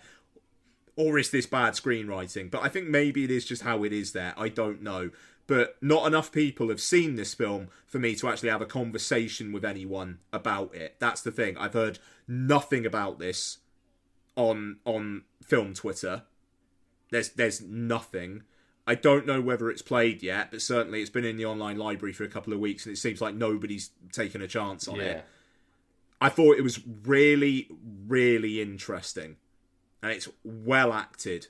And especially when you've got these actors playing two different versions of themselves, and they are very believably two different versions. It really, really, really, really works. So yeah, Subtraction. Might look out for that. If you get a chance to watch it, but it's bleak. Fair. And then finally, I actually went to a partner screening of this. So this was at Chapter in Cardiff. Great fucking cinema. Woman at the door was very insistent I turn my phone off. But I think maybe because there was some like severe anti-piracy shit as much as etiquette. So I saw Noah Baumbach's White Noise. Oh yeah, you were very excited about this as well, weren't you? Yeah, all pumped. So gonna be fucking fascinated to see what you guys make of this. So this is an adaptation of Don DeLillo's novel from the 80s, which I was already a fan of. Essentially, Adam Driver plays the head of the family. He's a professor in Hitler studies. He is the most known person, basically, in the world about academic studies about Hitler. His wife, played by Greta Gerwig, kind of just basically helps people in the community. They love each other very much, and they have a good relationship. An airborne toxic event happens where a gas is released, and they and their family have to flee from it. Story goes from there. So, this is unlike anything Noah Baumbach's ever done. The budget being a rumoured $100 million feels like a lot. I'm assuming the actors got fucking paid. Don Cheadle was also in it, and he is great. Andre 3000 is in it, in a random side role. He's fun. But this is Baumbach in the second act, basically doing Spielberg. All right. Kind of works. Because my issue always with Baumbach is he essentially makes the same film all the time, and it's really annoying. Yeah, no. That's the thing with this. There's Baumbachisms to it, and there is a scene that I think is going to make Mark's brain itch. I will just say there is a performative debate in the first act, and I'll leave it there. I think you're going to hate that, but early on in the film, there's like this family talking, and they're all kind of over talking each other, and it's a bit like, right, this is kind of like Robert Altman, but it's also kind of like the early scene in E.T. where they're talking about fucking pizza and shit. and they're all just overlapping conversations. And then there's some real Close Encounters of the Third Kind vibes, real War of the Worlds vibes in the second act. It's very impressive. It's Baumbach doing cinematic filmmaking, and it works. There is a scene in this film which is a genuine jump scare sequence in a Noah Baumbach film. The third act, it threatens to completely fucking come apart. There is an element to the plot introduced which changes the focus of the film. And it's true to the book as well, but I think it's kind of one of the reasons why people had said that it was unfilmable. And it kind of goes almost like Terry Gilliam, no worries, esque. But in a way where Terry Gilliam always kind of feels like his train's veering off the tracks. And it just about holds. And is then helped by another scene, which I think may make Mark's brain itch, where over the end credits, there is a full-blown musical number with a new song by LCD Sound System. So I already started to make my brain itch a little bit. There you go. I really liked it. Of course you fucking did. I'm glad. I genuinely am glad you did that. Yeah, no, but I get why you would also say it like that. Absolutely, yeah. Adam Driver, Greta Gerwig, Don Cheadle, great. Rafi Cassidy, who was the young Natalie Portman and then played her daughter in Vox Lux, is really, really good as their oldest kid. And it is just this kind of wild mishmash of things which shouldn't work together, but for me, do. I think it's going to have fuck all attention at the Oscars, except I think LCD Sound System may get a Best Original Song nomination. I think Danny Elfman is getting a nomination for Best Original Score. And I think he might win. He's never won a competitive Oscar before. No, he's not. And it's a really, really good score. And he good score. Quietly is getting on a bit, Elfman. Yeah, exactly. So White Noise, by no means perfect, but it is something you never, ever, ever thought Noah Baumbach would do. It's a swing. For the most part, for me, it's a hit. Good. Results may vary. we'll see in a month or so. Yeah, quite. It's cinemas next month, Netflix December. I think it's between Christmas and New Year. I think I'm going to try and do cinema for it. I honestly would say it's worth it. It looked really good on a big screen. It's partially because I want to see it. The trailers interested me, but also as well, if they're going to release Netflix films at cinemas, I kind of want to go and see them because I want other things that Netflix is going to do to come out in cinemas. That makes sense. Yeah, exactly. But honestly, I think a lot of people are obviously going to watch White Noise, but Subtraction, keep that in your minds. Oh, good, folks. It's like on my list. Interesting fucking film. Bex, what have we watched solo? Have you watched anything solo? What have we watched? What have you watched solo? That's not what you said. I fucking did. No. Our listeners can be the judge of that. They will deem you wrong. They often do. What have I watched solo? I watched The Mist. You did watch The Mist, yeah. Yeah, I said to you, didn't I? I don't know whether we just had a not great TV the last time we watched it, but I'd never noticed how bad the close-in shots of the CGI bug/monster things are. In particular, the Misty Monsters. In particular, the bit where, I don't know how well you remember it, but you know when it gets to night and the bugs are flying and landing on the window, and then the big bird monsters come and start getting the bugs and start smashing the glass. Yes. So when it gets in, and David's trying to like beat the shit out of one of them, gets right up close in its face, and it's just ropey as fuck. But God, when did that come out?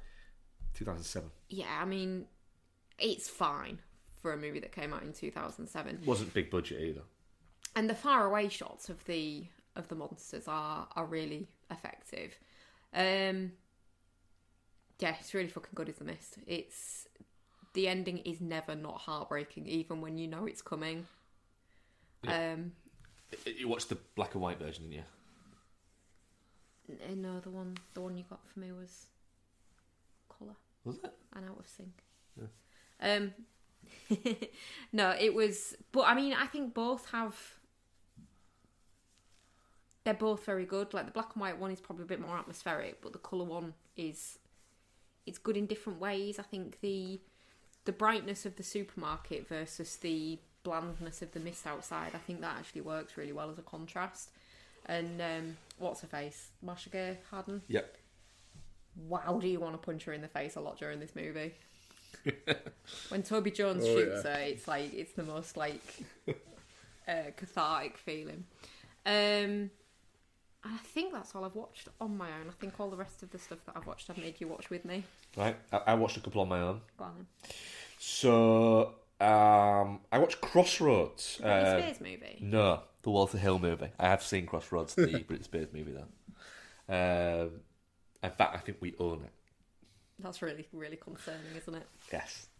No, I watched the Walter Hill movie Crossroads. I'd never actually seen it, which is really odd. You look at a glass of water peculiarly there, Becky. Yeah, the glass tastes sugary. All right. Is it sugar glass? It should have dissolved by now if it was. So yeah, I'd never seen Crossroads. It's one of like, I think that and Tomboy, the latest before Dead for a Dollar, Walter Hill movie, are the only ones I've not seen. I don't know how this escaped me, to be honest. No. So the story is it's kind of based around the idea of musician Robert Johnson and the fact that he sold his soul to the devil. Went to a crossroads and sold his soul to the devil for a career as a blues musician. Right. And it's based around that idea. And Ralph Macchio plays plays a classical guitarist, like a prodigy, who is at Juilliard and has been allowed to skip a few years of school because he's this guitar prodigy, but he has also become obsessed with becoming a blues man. And so tracks down Robert Johnson's harmonica player at a retirement home in New York, and then is basically trying to get him to teach him this missing song. And he's like, right, I'll do it, but you've got to break me out of the retirement home and get me back to Mississippi. And so it's them, as all Walter Hill movies are. It's essentially a road trip movie. Nice. With them going on this journey of trying to get to Mississippi. With the guy Willie Brown is essentially just fucking lying to him constantly and scamming him constantly and belittling him constantly, but just using him to get home, really. Because he has to get home because he's also made a pact with the devil and he needs to work out how he can break it. Right. And spoilers for a fucking 30-year-old movie near on. The way he breaks it is essentially he gets Ralph Macchio's character to do a guitar battle with another guy who sold his soul, who's played by Steve Vai. At the end of the movie is a literal guitar battle. Nice. It's a little bit too long, but it's a good amount of fun. Macchio has that Macchioism that he had, that mid-80s vibe that he had, and it's Walter Hill just playing around with a music kind of biopic that isn't a music biopic. That is always quite fun when he's doing it. Really good Raikkonen score. Interesting way they did Macchio's. They taught him to play guitar, but they couldn't teach him obviously to play that well because he's supposed to be a prodigy. So what they did was they went, we're just basically going to teach you where your hand kind of should be, and you remember those bits without actually having to remember how to play them, and then just sped that up so it looks like he's playing it. So it does look like he's playing it, which is quite fun. So yeah, I enjoyed it. That sounds quite good, actually. I also rewatched Sausage Party because I didn't like Sausage Party. Because it's a piece of shit. Because I wanted to go back and look at Sausage Party and go, right, was everyone just a little bit fucking harsh on Sausage Party? And is it actually better than people expected? Because I think people went into it with these really high expectations, and it's just this overly crass, why would tequila need to get stoned constantly? Film. Unfortunately, yeah, it is just not very good. No. It's just... It's the people who made it kind of essentially being allowed to make it because they were on a high at that point. Pun intended? Yeah, kind of, yeah. And seeming like they could get away with anything and do anything, and then it was a bit like, why has no one ever done like a fucking really crass CGI thing that's basically Toy Story, but with like food at a supermarket? And the reason is because it's not very good. And the whole thing, it predicated around a character who is literally a douche, being a douche, but getting juiced up on sucking out all of the life of other produce. It's the reason why nobody speaks about Sausage Party anymore is because it's not very good. And yet you've watched it twice. Yes. Of course, yes. So what else did we watch this week, Bex? We'll do we'll speed round the ones that we've watched before. So we did Creepshow again, didn't we? We did, yeah. I've not seen Creepshow in years. I always get muddled up with Creepshow. I mean, we watched it literally like 2 years ago. No, we didn't. I always get muddled up with Creepshow. And what's the other one with the creepy man? Tales from the Crypt. Yeah. Yeah, we watched both of those in the same week during the first lockdown. Fair enough. That feels like ages. Yeah, watch Creepshow. Creepshow's really good. I like Creepshow. It's got one too many segments in it. Which one? Which one's too No, many? they're all strong, but it doesn't need to have that many segments in it. You can lose one. It's too long. It's 2 hours long. Yeah, probably. And it should be 95 minutes. Thing is, I'm never going to sit here and go, oh my god, yeah, it's a masterpiece, because it's the acting's intentionally hammy, and the effects are, I think, probably intentionally quite cheap looking, but it's doing its thing and it works. Possibly the first one. Which one's the first one? The one Father's Day, the one with Ed Harris dancing. But then you wouldn't get Ed Harris dancing. Yeah, you wouldn't get that lady dancing. She was having a She was on a whale ball, of a time. but I don't need to see Ed Harris dancing. I disagree. I think everyone needs to see Ed Harris dancing. I disagree. Okay, so there's a bit of a theme here that's probably going to become apparent, but we also watched The Dead Zone. We did watch The Dead Zone. So I feel like I've not seen The Dead Zone in ages, or read it. So that's on my list as well. You not read it? No, I've read it. I've just not read it in ages. I can't read it now without seeing Christopher Walken. And he's not written Walken-y at all, but Walken is very Walken-y in everything that he does. Everything becomes Walken-y around Walken. You see, that's the problem is, if you ever now see anything Walken-y there, you get overly Walken-y when he's doing Walken. Yeah. There. So now when you go back and read it, you're going to read it in an overly Walken-y thing. Oh, I know, 100%, yeah. Which is why I've kind of put it off for a bit, to be honest. There's a dead zone. The ice is gonna break! Oh, it's just fucking great.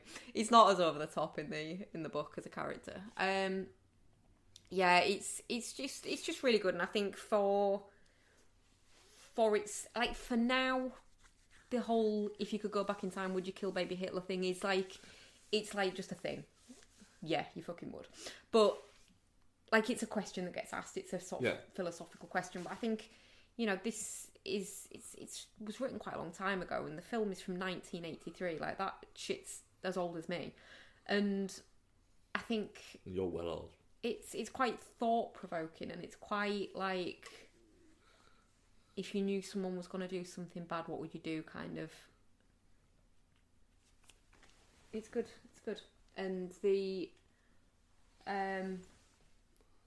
yeah, I think the way that he gets his comeuppance, where he doesn't actually fucking kill him in the end, he doesn't have to, because he shows his true colours by trying to literally human shield himself with a baby. Yeah, it's really good, and it's one that when I was doing sort of Cronenberg watches earlier in the year, I didn't get to, because it's not a very Cronenberg. No, it's not the most Cronenbergian of films, no. But it's good, because I think it's a good bridging movie for Cronenberg. Right, I've got all this weird shit in the bag. How do I do the weird shit still, but also have a mainstream appeal? Like a Cronenberg that Ian could enjoy. Yeah. So, and this is this is a full on straight movie. Like, it's got supernatural elements, but it's not got any body horror stuff in it. So I think this was his thing of going like, right, I've got the body horror thing down. I need to do the like story-based linear movie thing, and then I can blend the two. And I think it's quite an interesting little point in his career from that point of view. So then we watched the new Stephen King adaptation on Netflix, Mr. Harrigan's Phone. I'm really intrigued as... Oh, Mr. McGorium's wondering for it. Aww. Anyway, I'm interested to see what you thought of this, because having read the story... I haven't read the story. No. I might have a different take on it than you. So I'm interested to see what you think first. I was a little bit surprised in the fact that, from the trailer and from the fact that it's released in October, and the fact that it's a Stephen King film. I was expecting something quite similar to The Apt Pupil, because there's a similar kind of... It's Donald Sutherland. But it's an old man and a young boy forming a relationship. Not that kind of relationship. No, there was no buggery. Don't bugger him. No, don't bugger him in Apt Pupil either, does it? He just Nazis him. What's the hand? It was a fucking low down Nazi symbol. Is it like christening him in Nazi? Yeah, a little bit. I assume that's what they do. I think they probably... You are a Nazi now. Draw a swastika on his head. Well, that's what I did. Yeah. Yeah. That like fucking topiary in fucking film we'll talk about later. Yeah. So yeah, I was expecting that, and it's not that. No, they have a nice relationship. It's not a horror film. To him. It's not a horror film. Well, it's very much in the vein of films like books like Cell. It's very much old man shouts at cell phones. Stephen King does have a bit there is of a little bit of that. Yeah, a bit of a running theme of, I like technology, I appreciate how it's useful, but also... I don't even think this is that much shouting at technology. It's shouting at what we have done with technology. There's a good bit where Donald Sutherland, as a character, because the whole idea is that he's got an iPhone. And it's a very big deal, the thing. Yeah, so he doesn't want this iPhone. So it's set in 2008, but he's like a king of fucking industry, isn't he? He's a magnate. Yeah. Yes. But he basically very casually breaks down exactly what happens with cell phones over the next 15 years. Yeah. In a really, it's quite well done. I thought that. But yeah,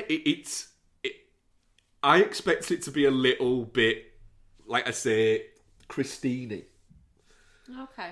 But it's not. Yeah, it's quite introspective of this kid kind of coming to terms with the fact that, he's kind of been responsible for the deaths of some of these people, and he has the power to just essentially cause people's deaths without any comeback to him, other than the fact that he has to deal with the guilt and the morality of that. And I thought that was quite interesting. I think I think Jaden Martell is very good in it. But it is, again, it's a little bit too long, and I think that if we were doing a cinema score thing, this isn't exactly what it says on the tin in any way. If you are going into this based on the trailer, it's not the film you're going into. Yeah. It's. I was wondering, thinking, it's weird that John Lee Hancock is doing this movie. It doesn't feel like a John Lee Hancock movie. And then I watched it and went, oh, because it's not. It is a John Lee Hancock movie. Yeah. The reason I wanted to get your opinion first is it is a slow burn of a story, and it is quite low energy. It is more about... I mean, your spooky aspect is the fact that he's receiving his voicemails beyond the grave. That's your spooky element of it. But it's really more just about the relationship between this crotchety old man whose kind of walls that he's built up get broken down by this nice boy who reads to him because he's losing his eyesight. It's their story more than anything else. And then after he's died, he can rain down the wrath of Harrigan on people that are mean to him. I think, I mean, I've not read If It Bleeds in a while. I read it when it first came out, but I don't think the bit at the end where... too much spoilery. It's a very new film. I know we're all spoiled all the time, but it is literally arrived on the Netflix Friday. Alright. The question he asks himself at the end, I don't think that's in the book. Okay. How much wood could a woodchuck chuck if a woodchuck could chuck wood? Exactly that, yeah. Ian, spoilers. We also watched 2021's The Guilty, the remake of the movie also titled The Guilty. Oh, the re-re. Yeah. I really liked it. I liked how just Gyllenhaal is not trying to play anybody nice. He's playing a prick. Yeah. I like it when Gyllenhaal plays a prick. He's good at it. But I like it when he plays a prick like he is in Nightcrawler. But I also like it when he's playing just an unashamed, aggressive dickhead. I also would like to see a prequel of this movie where he's committing the crime, because I think that would be quite good. Yeah. Yeah. But yeah, the fact that at one point he decides to fucking befriend, is it fucking Hugo, is it? The other dispatcher that he doesn't like, that doesn't like him. Manny. Oh, yeah. Manny. And then literally just to get some information off him. And then the minute he gives him the information, he just fucks off. Yeah. Literally takes himself into a different room so he can do things he's not supposed to. Yeah. Yeah, really liked it. Yeah, I just a good fucking almost like one shot of a movie. Yeah, it's good because you've got. Because I think you went to the bathroom or something while we were watching it, and I brought it up on IMDb, and I was like, where are all these cast? And it's like they're just the voices. They're quite big names in just like voice roles. Yeah, that's it. You know, blew my mind a little bit because I didn't recognise any of the voices. But yeah, the fact that it's all like a single location, you don't see any of these people really. No. You see overheads of vehicles moving. Yeah, and you're just spending all your entire time with Jake Gyllenhaal, which I'm happy with. Yeah. Do you know who I wasn't happy to spend some time with? Was it the Sanderson sisters? It was the Sanderson sisters, yeah. So I saw your score on that. We watched Hocus Pocus 2. Probably a too high a fucking grade, to be honest, now I come to think of it. I give it like 2. You gave it a 2. You know. I'm being generous. Wow. So we watched Hocus Pocus. What, did you like this? I just didn't realise you'd hated it quite that much. Did you like it? I didn't hate it. Did you watch it? Yeah. Do you remember the opening? Oh, the opening is fucking awful. I'm going to go for a pee, but I've got my AirPods on, but I'm going to mute my mic. I am listening. Continue, Vex. Yeah, the opening is abysmal. The kid that plays the young Winifred needs to be taken out behind the fucking pork cabin and shot. Effectively, we won't go too much at spoilers, but the opening is... Clarify, she doesn't really need to be taken out behind the pork cabin and shot. She needs to never be on screen again, though. No, I think the first one. The opening of it is set back in the 1600s in Salem, when the Sanderson sisters are all like teenagers, aren't they? Yeah. No, younger than that. It's her 16th birthday. Oh, yeah. So they're teenagers. Okay, yeah. And they are basically, the 3 actresses they've got to do it are just doing incredibly bad impressions of them, aren't they? Of just mannerisms that they have. And it is insufferable. I didn't hate the 2 young... I did with the girl who's playing... Which one is it? Mary. Who's just doing the slack, the mouth thing. But it's at the wrong fucking side. Yeah, I didn't feel like a visceral hate towards them, though. I think because that was all concentrated on the girl playing Winifred. Because she was fucking terrible. Yeah. And then, and then it manages to get worse.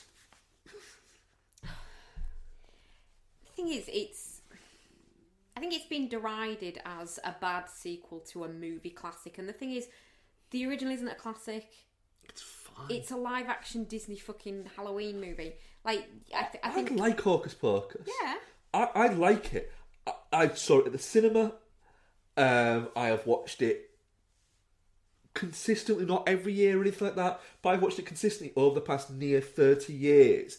And it has only got massive over the past few years that people have got, it's a classic. It's not. It's fine. It's fine. It's Halloween Town with better actors. Yeah. It's no more than that, really. It's... But this is just... Oh, do you remember what happened in the first one? Do you remember what happened in the first one? Do you remember what happened in the first one? Look! Fine. Fine, you can tell the same jokes. Yeah. I don't know, there was bits about it that I really liked, though. What? Tony Hale. I thought he was lovely in it. I would love him to be the mayor of my town. Yeah, I like the fact that the villain of it all is literally the nicest man in the world. Yeah. And all he wants is a candy apple. He just wants a fucking candy apple. Oh, dude. And that's it. I like the fact they set him up as being really nice as well. Yeah. By having one of the characters saying, he's just the nicest man alive. But yeah, I think you've got the twist in Fear Street as an example, where the really nice mayor guy turns out to be an absolute piece of shit. And I was kind of watching this thinking, oh please don't do that. He's so lovely. Just let him be lovely, and he just is. But then even when he tries to do an impression of his piece of shit ancestor, he can't do it. He can't do it because he thinks he's doing it. He thinks he's being too mean. I hate the Sanderson sisters. No, not really. I love them. See, yeah, and the reason why it's got 2 stars is Tony Hale. Yeah. And Hannah Waddingham. Hannah Waddingham. The witch. Yeah. Yeah. A kink we didn't realise we needed. Oh dear. I don't know. And I don't know. I didn't hate it. as much as I was expecting to, and I think maybe because I had such low expectations. I thought Bette Midler was fine in it. I thought Kathy Najimy was fine in it. Sarah Jessica Parker just looks like... I mean, please eat a fucking sandwich. But the two main girls, I didn't hate them. Right. Right. We know, we've established in this episode, that Hollywood is listening to us. Right? Yep. Please, Hollywood, please, in these teen dramas, comedies, coming of age, all of these teen movies you're doing, could you stop making the principal teenage character be such a smart ass fucking dickhead that they become unlikable? Because she is unlikable. Her friend's alright, her other friend's alright, but the main girl is just such an arsehole. Yeah. It's... There's too much of the I'm above all of this being a teenager lark from constantly within these things that it's just a bit like, right, you're trying to make every character into an arsehole version of Ferris Bueller and it doesn't work. Yeah, because like thinking back to the original, like Katz's character in that, Marshall is supposed to be a bit cocky, but he constantly gets fucking taken down for it. Because he's cocky because he's from California and he's been transported to Salem, and the reason why he's angry is he doesn't like that. Yeah, but like even when he's trying to be like fucking suave or whatever, or be a bit smug and cocky, they just like his little sister and the girl that he fancies just fucking laugh at him. Yeah. Whereas in this, it's like, oh yeah, you should be smug because you are really special, and it's like, are there no nice kids anymore? No, they're just smarmy, smart-ass dickheads who need taking down a peg or two, and every adult is a bumbling idiot. Oh, Tony Hale. But even what's it, Gilbert? Yeah. Sam Richardson. He's a little bit bumbling idiot. I feel like I should be glad that Lottie doesn't really like films, because it seems like they just give kids bad ideas these days. Yeah. I don't know, Isabel loves film. She's turned out alright. It's just watching the right film. Has she? She's made herself steak today. She has salmon yesterday. She's living a fucking highlight. She really is, isn't she? Yeah. She's fucking university a bit wrong. I think she just needed a few treats this week, bless her. Yeah. Hocus Pocus 2 is a piece of shit. No, it's shit. It's not great. Shit.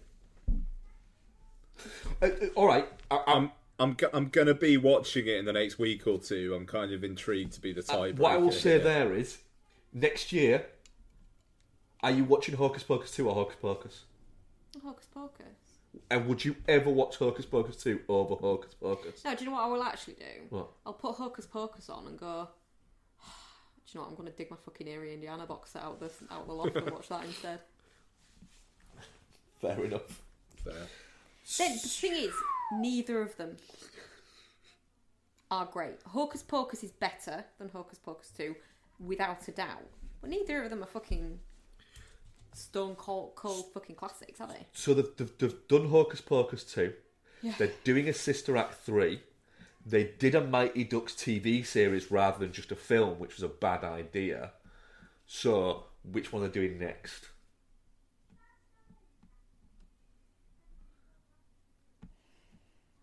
High School Musical, the series. I think they'll do a High School Musical one. I think there'll be a High School Musical coming out soon. There's been too much of like various members of the cast over the past few months taking photos and posting on their Instagram outside venues that they shot it at. Yeah, could be. Yeah, I thought that they might do Sandlot, or Sandlot Kids as it was called in the UK. But the fact that there might be some issues with licensing from Major League Baseball might make that a problem. Right. But I could see them doing that. I want to make a Muppet Babies movie. That shit was trippy as fuck. Muppet Babies was a weird time for us all. It was. It's good though. Yeah, well, let's not go down that route. Learned a lot. We didn't. So, our final feature review So fucking, we're going for a beastie one this week, aren't we? We're going pretty long. Yeah.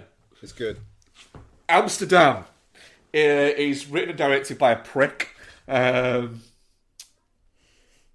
it stars some people. So it stars a lot of people. Yeah, and just before we continue, we are very, very aware of all the fucking heinous shit that David O. Russell may or may not have done.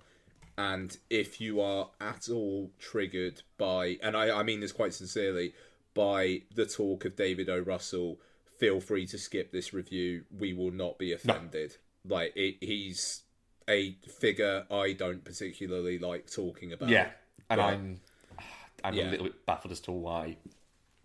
I have a feeling in 10 years' time we're going to have a whole Woody Allen thing with David O. Russell. I'm quite surprised we don't it currently... feels like and it's coming. And I'm already a little bit going, yeah. I feel a little bit... This probably... I feel a little bit hypocritical. Watching his films, and maybe I need to reassess that. But that will be after we review Amsterdam. Because I'm going to throw my fucking hypocrite vomit all over the fucking microphone now. Ew. Yeah. Yeah. Let's just fucking run through. Christian Bale, Margot Robbie, John David Washington, Chris Rock, Anna Taylor-Joy, Zoe Saldana, Mike Myers, Michael Shannon, Timmy Oliphant, Andrea Riseborough, Taylor Swift, Matthias Schoenaerts, Rami Malek, and Robert De Niro are just some of the names that crop up. Alessandra Nivola as well. IMDb, here we fucking go. In the 1930s, three friends witness a murder, are framed for it, and uncover one of the most outrageous plots in American history. Okay. Yep, fair enough, IMDb. Let's go for that. Ian. Amsterdam. I know we don't do the question things, but I'm going to ask you a question, but I want you to just say yes or no, and then you can go into what you thought of the movie. Nazi Anya Taylor-Joy, was that a kink that you don't like that you now have?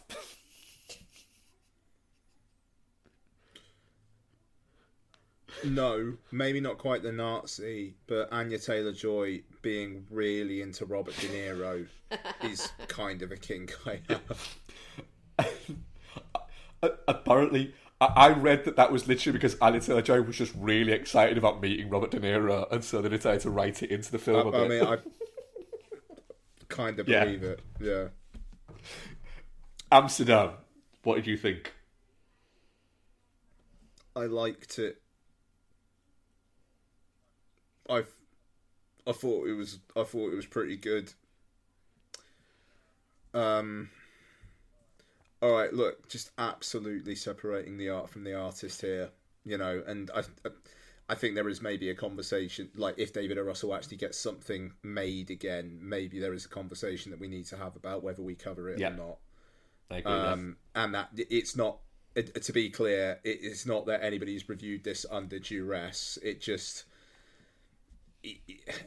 there's an ick factor to all of that that's really, really, really, really started becoming apparent. And I liked the film. I'm annoyed that I did. I wish that I could say it was just a reprehensible piece of shit, but I'm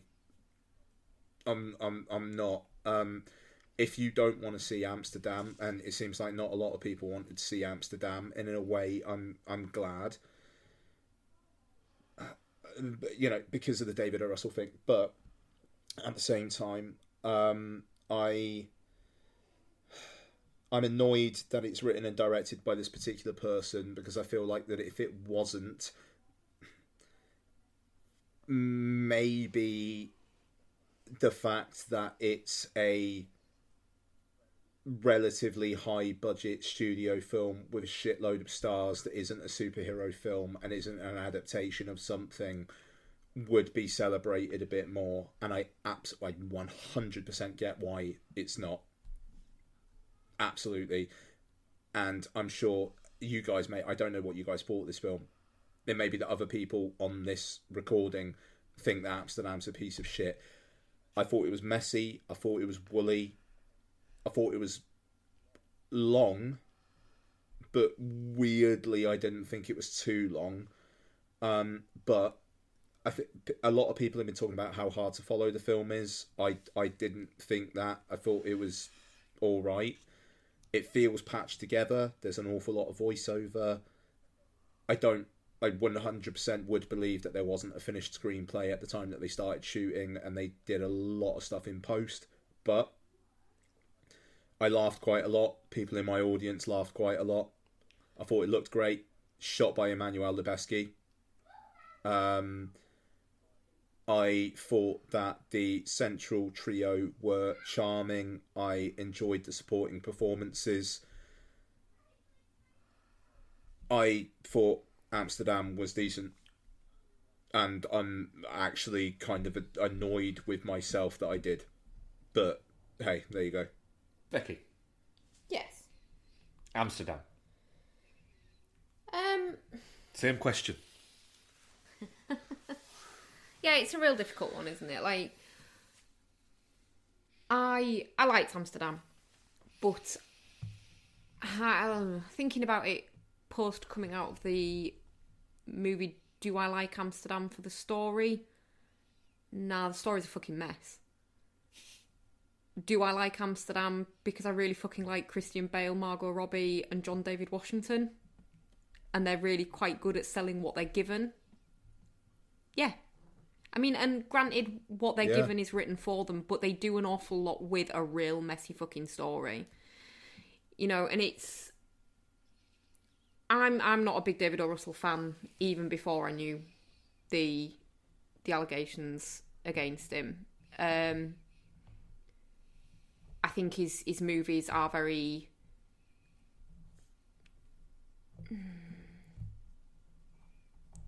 self-satisfied. They've got a very... Oh, look at me. I'm great. I'm going to make a whole movie about a vacuum cleaner saleswoman. It just doesn't do it for me. And is it disappointing that to see a movie that puts Christian Bale, John David Washington and Margot Robbie together, you have to watch a David O. Russell movie? Yeah, it is. And not got to the stage of boycott yet where people won't work with him. And unfortunately, they are a draw. Because they're very good at what they do. But yeah, I think, like, from a writing point of view, which was all him, I don't think it's great. I don't think the story's compelling. It's the performances that are compelling. I agree with that. It's you take away David O. Russell, it's cool seeing these people in this film, and every 10 minutes or so it's another bloody hell, there's that person. Like the sheer it's fucking stacked. Bloody hell cast. that yeah, it is. And they're all locked in. I do think at points though that is when every character pretty much is someone. It's distracting. I think that's distracting to a movie, and I think it got distracting a little bit here. Yeah, I'd agree with you there.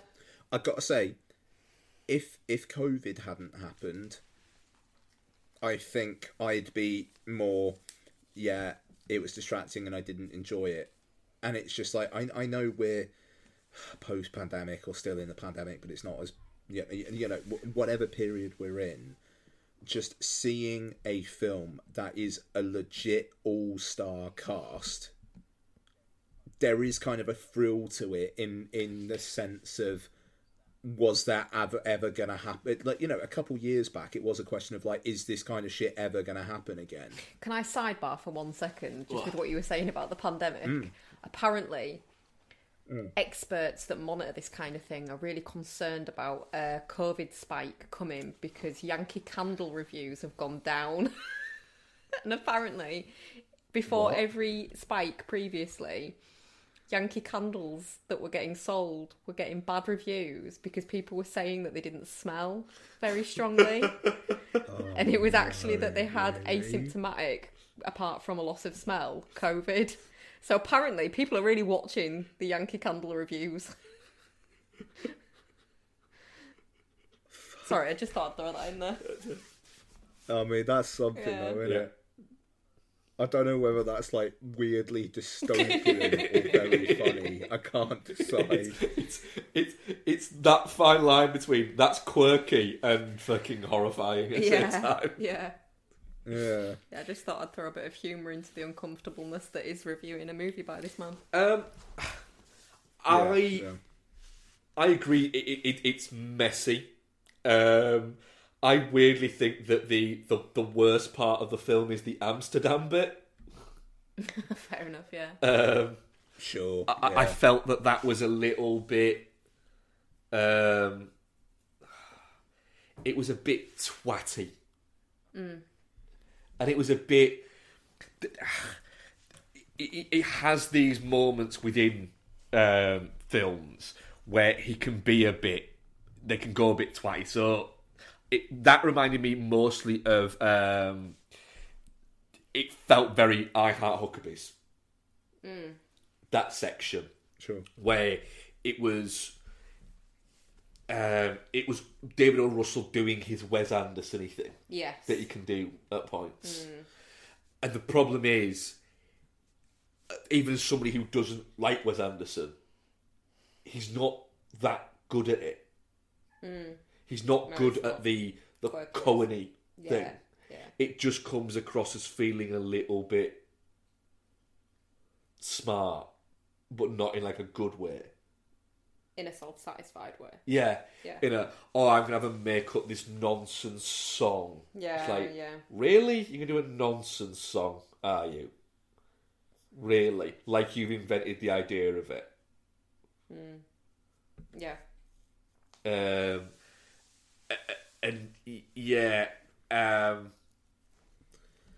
And then like the fact that bit's in French, and the fact that for some reason, you know, John David Washington's character and Christian Bale's character both just speak French. No, they were in France for the war. Right, cool. Yeah, I'm sure all American GIs learned French. Well, I don't know. They might speak a bit, but the fact that they seemed quite fluent in French seemed a little bit of a stretch. Yeah, fair enough. So, the Amsterdam bit I didn't like, but then, but I enjoyed it enough. It's one of those, I enjoyed my time with it, but like a lot of David O. Russell films, will I ever watch it again? No. Probably not. Will I ever think, I might watch this again? And then hover over it and go, even taking away the reasons why I wouldn't watch it now. Yeah. Would I hover over it and go, no. Like I've done several times with Silver Linings Playbook recently.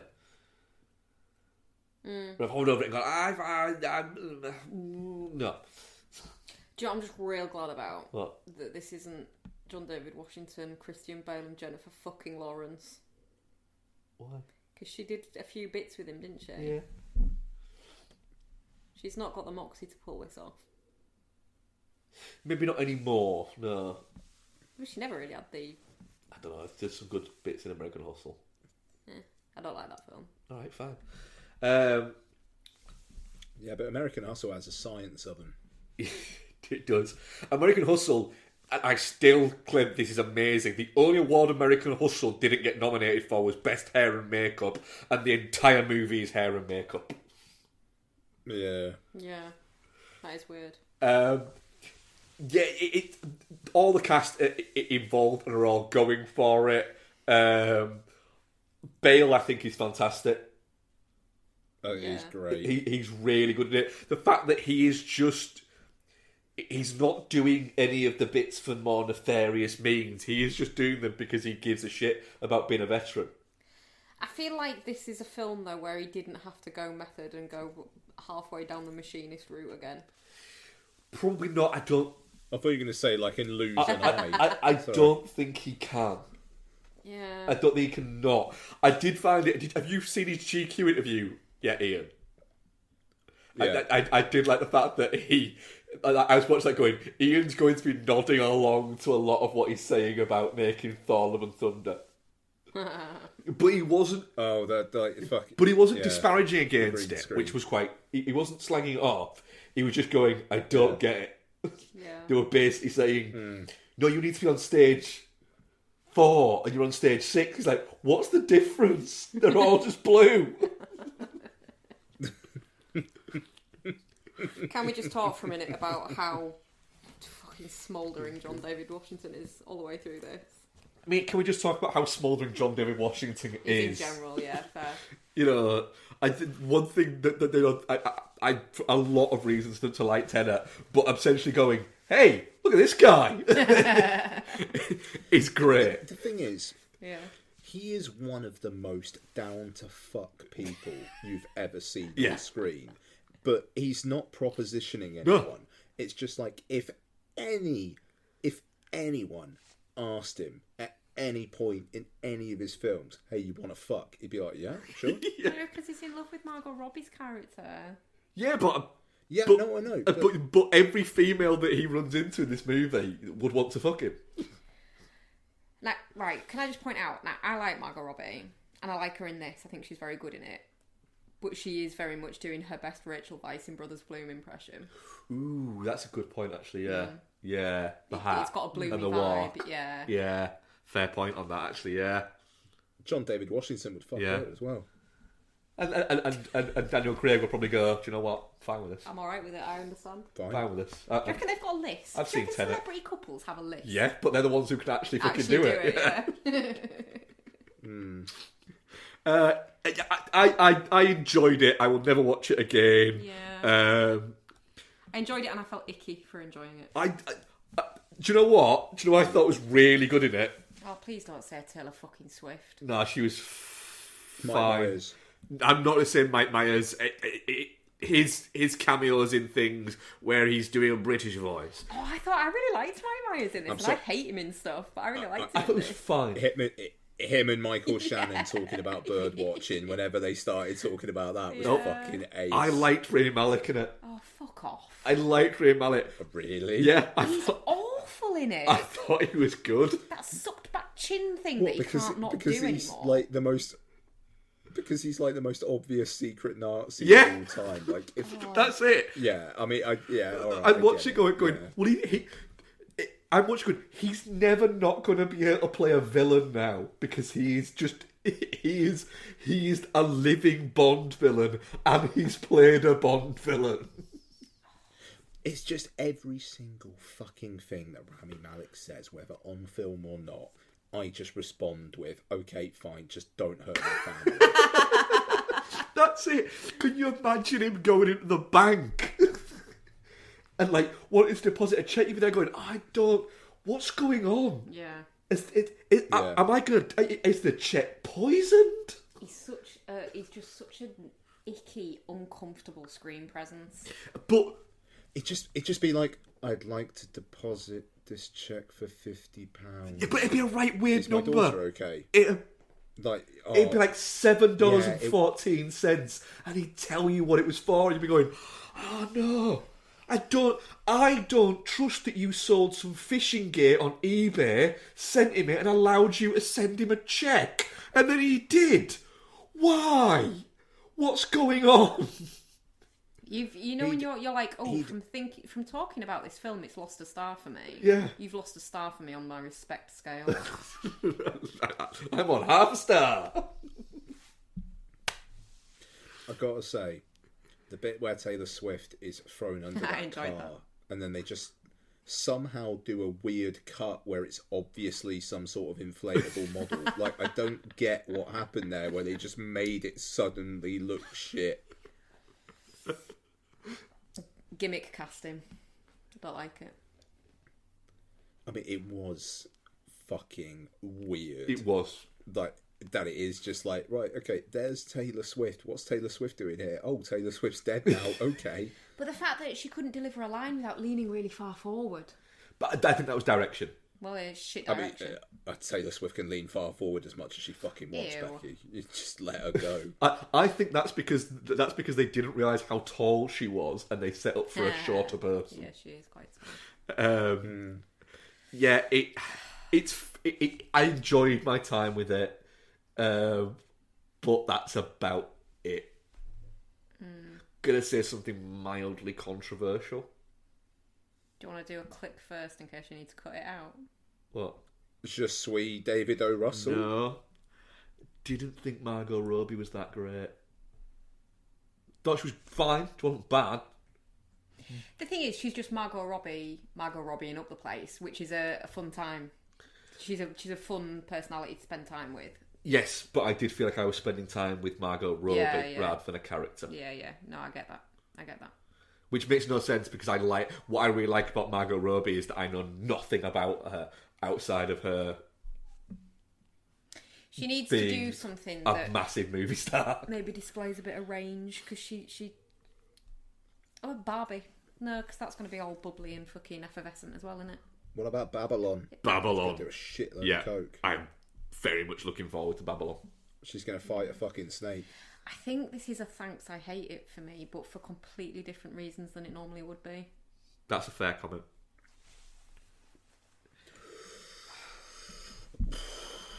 Yeah. That's a good compromise. Yeah. I'm down with that.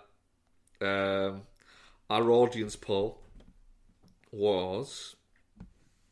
Can I just reiterate, though, I find it baffling that with what's out there about this man, actors of the calibre and the pedigree that are in this are willing to work with him. It's a weird one. It's baffling. It's weird.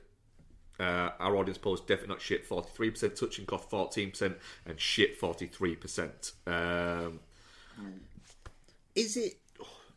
I don't want to get into it, but is it just because it's like nothing has been proven, but the only reason why it hasn't been proven is because there's not like apparently enough evidence? Is that what it is? Where like technically they're like, well, by the letter of the law, he hasn't done anything wrong. I think there's a little bit of that. Is that? I think it was what people used as an excuse to work with Woody Allen for years. Yeah, and then it just kind of caught up with him. Yeah. I think there's an element of that. I also think there's an element of, I think some of these people just live in a fucking bubble. It makes me really sad though, because there's a lot of people in this that I actually respect. And I'd understand it if it was kind of good actors that were kind of trash people, but there's people in this that I actually don't think are trash people. Yeah, the thing is, sort of new people coming to work with him, so people like an Anya Taylor-Joy, for instance. It would be interesting to know if she had any idea and if now she would ever work with him again. You do wonder if they're just not online people, and their people just don't tell them. They can't all not be not online people, though. Why are you going to go online? Taylor Swift's a very online people. Yeah, but she also is a very much... I mean, yeah, but I'm... She pretends to answer fans by getting her assistants to do it all the time. She loved Tumblr, though, didn't she? Yeah. It's a weird one, wasn't it? It's a weird period of time. Oh, dear. When literally she came off Tumblr, Tumblr dropped. Yeah. I mean, I actually think the she fact they stopped probably allowing did porn on it. used to, like, back in those days, I reckon she probably did reply herself. I don't think she does anymore. I doubt she's got time. No, she's too busy putting on red lipstick after red lipstick. Anyway, leaning into cameras because she's too tall. yeah. How tall do you think I am? I'm like 5'10" here, and you set this up for a 5'5". But you're a girl.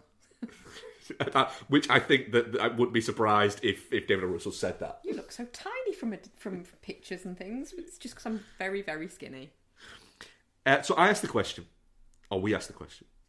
Our question for you guys this week is, what is your favourite historical epic? Rick Kidd says, whilst I'm passionate of those big World War II ensemble dramas like The Great Escape and A Bridge Too Far, I go for the trio of Lawrence of Arabia, Spartacus and El Cid. Andrew Jones says, does Zodiac count by now? Hell yeah. That's a great I think that is a answer. fucking good answer. I think, yeah. And Lawrence Arabia, Best of Cinema. Brian Surf says Napoleon, the 1927 film. Zombie Vish says Last of the Mohicans. It's gorgeous and the score is cracking, and that fucking ending kills me every goddamn time. It's a good shout. And then, what are your guys' ones? I don't know for sure, but my mind sure. immediately went to Saving Private Ryan. Well, fair enough.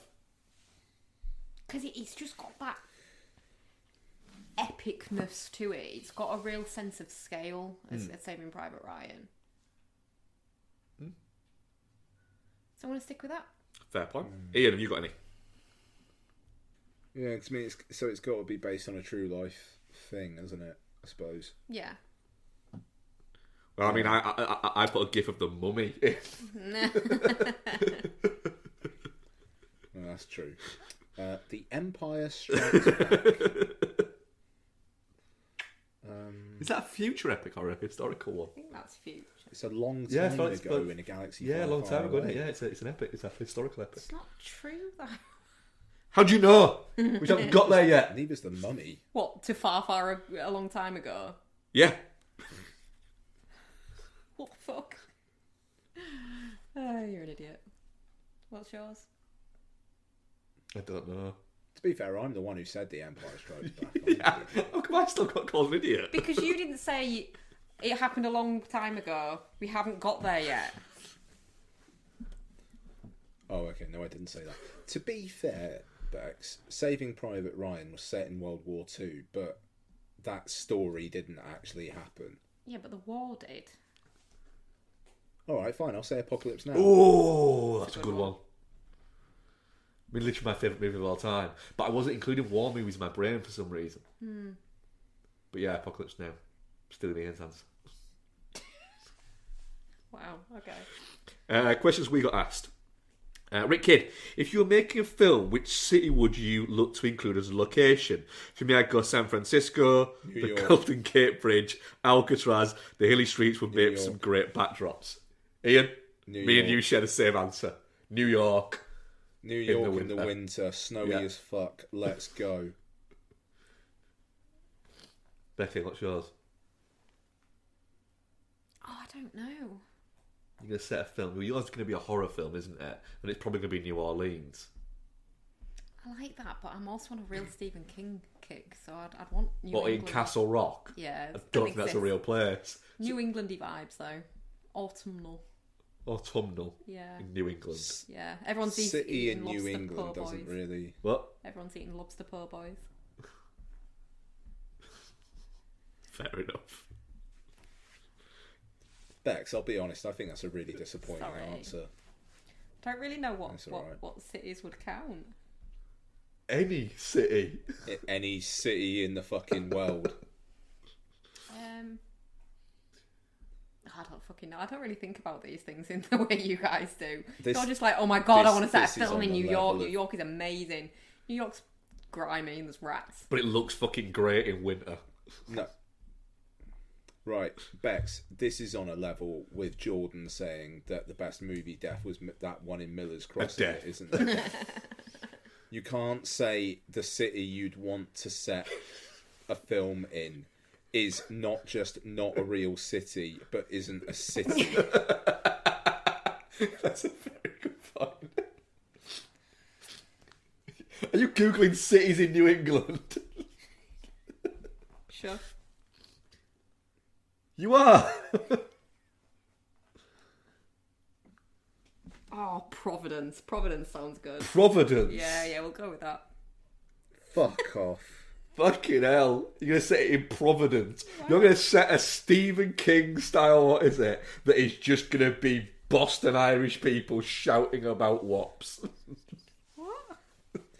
Really going to be showcasing the beautiful locations. The fucking ghettos of Providence. Alright, we'll go for Banger then. Banger. Yeah. Because it's Banger Maine. Yeah.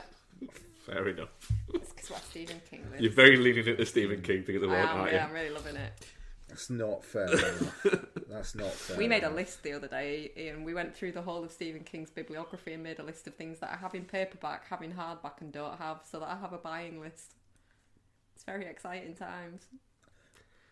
Can I point out? That is Can I fantastic. point out it was But my you idea haven't as well? answered the fucking question, Bex. Like, it's...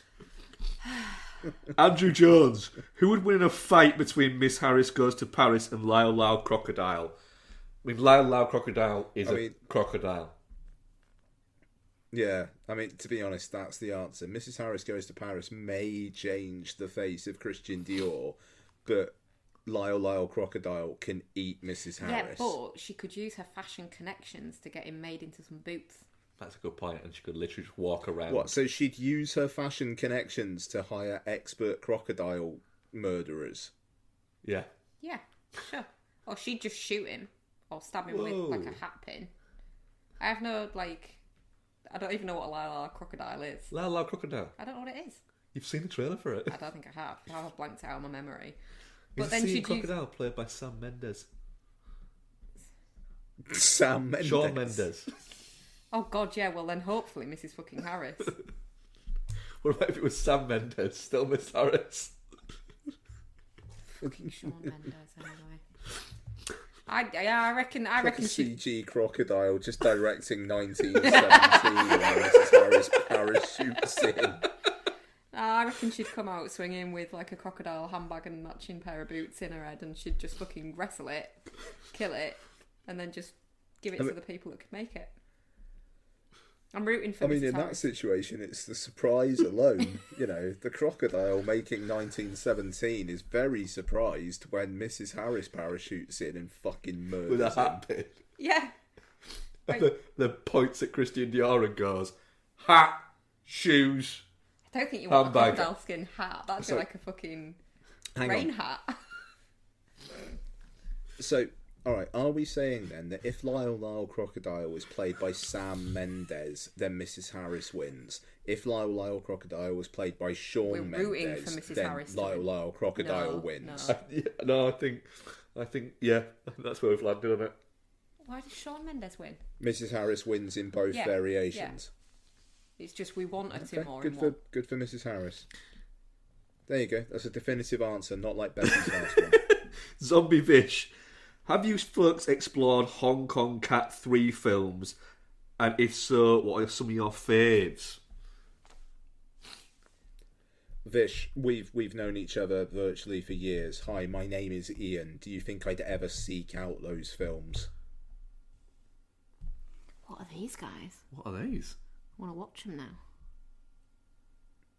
Oh, I have seen some of these, actually, yeah. Rabbit hole. Yeah, of course. Yeah. I've seen Golden Lotus. What are they? They're not, yeah. Like real sick shit. Yeah. And I believe I have seen Possessed. Kind of want to see Devil Fetus now. Right, so now Becky's going to go through a marathon of watching. Nah, I've got too much Stephen King adaptations to watch. I've not watched a lot of them. No. Actually, no, we might have watched some more, actually. I think we watched quite a few of these. Oh, Dumplings. Dumplings is great. Yeah, Dog Bite Dog we've watched. Yeah. Lust Caution. Yeah. Yeah, alright, we've watched a few of these. Nice. Oh, Dumplings is fucking sick. Election. Makes you feel dirty. 3 Extremes. Yeah. Yeah, a lot. We've watched quite a few of these. I think I've seen Dumplings. I've seen 3 Extremes as Mad well. Detective. I feel like if you rewatch Dumplings, you'd Sex and Zen, Nude Fear. really Intrude. hate it. Actually, I've seen quite a few of these, yeah. Yeah, alright. yeah. I watched Dumplings in my film student days. Yeah. Oh, No. God. Yeah. Fucking Tartan Asia Extreme. It's a fucking Yeah, that staple is in some our Tartan house for a Asia bit there, extreme isn't it? shit. Yeah, if we went through our DVDs, there's a Hey, whole we've got lot. Dumplings. We do And have Lust Dumplings. Caution. And Lust Caution. And Mad Detective, I believe. And 3 Extremes. I believe we've got Dog Bite Dog and Exiled as well. So basically the answer is we really enjoyed them in our youth, but we might be a little bit different now. Yeah. Yeah. Yeah, I think so, yeah. Yeah, I think. Do you want to test the theory? No, alright, thanks, mate. Ian, what are we covering next week? Dumplings. Oh, it's Halloween ends, isn't it? Well, Halloween ends. I really want to get excited for that this movie. weekend. I'm really struggling with getting excited. I'm for looking that forward movie. to it. The last one was just. It's going to be weak, good. though, wasn't it? I'm going to rewatch it Yeah. to see if I've just been minge faced. You are often minge-faced. I could make a lot of jokes we've there, got but I'm above that. Yeah. Solid. We've got Halloween ends, and depending on how many LFF films I see, I might just do like a separate podcast, so I'm just not just boring the arse off of people or you two. Never bored, because there's potentially a lot. So we'll see. I'm also going to have to try and non-spoiler my way through Glass Onion, which almost feels like I give the cast list and say whether it was definitely not shit touching cloth or definitely shit, and then move on. Might be a little bit of that, yeah. Yeah, a little bit of that. So we'll see. But yeah, you'll have my thoughts on Guillermo del Toro's Pinocchio, the music doc Meet Me in the Bathroom, the real life lynching drama Till. That's going to be fun. It looks good. It doesn't look fun. Yeah. Yeah, exactly that. Yeah, exactly that. And others.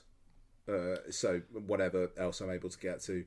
So yeah, but Halloween Kills, I think, is the only one that is like a main review next week. Yep. Right, so we'll have that, and we'll have the next episode of Lock, Stock and Three Smoking Bastards. You'll have me on what we've been watching, saying, haven't watched an awful lot of films this week because Flanagan's Midnight Club dropped on Netflix.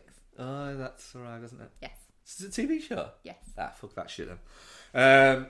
Right, thank you very much for listening, guys. I did all of the you should listen to this and you should do this at the start of the show, which seems like a long time ago. We hope you've enjoyed this, and we shall speak to you next week. Thank you very much, Rebecca. Thanks, Mark. And thank you very much, Ian. And we Thank shall you. speak to you next week. Goodbye. Bye. Bye-bye.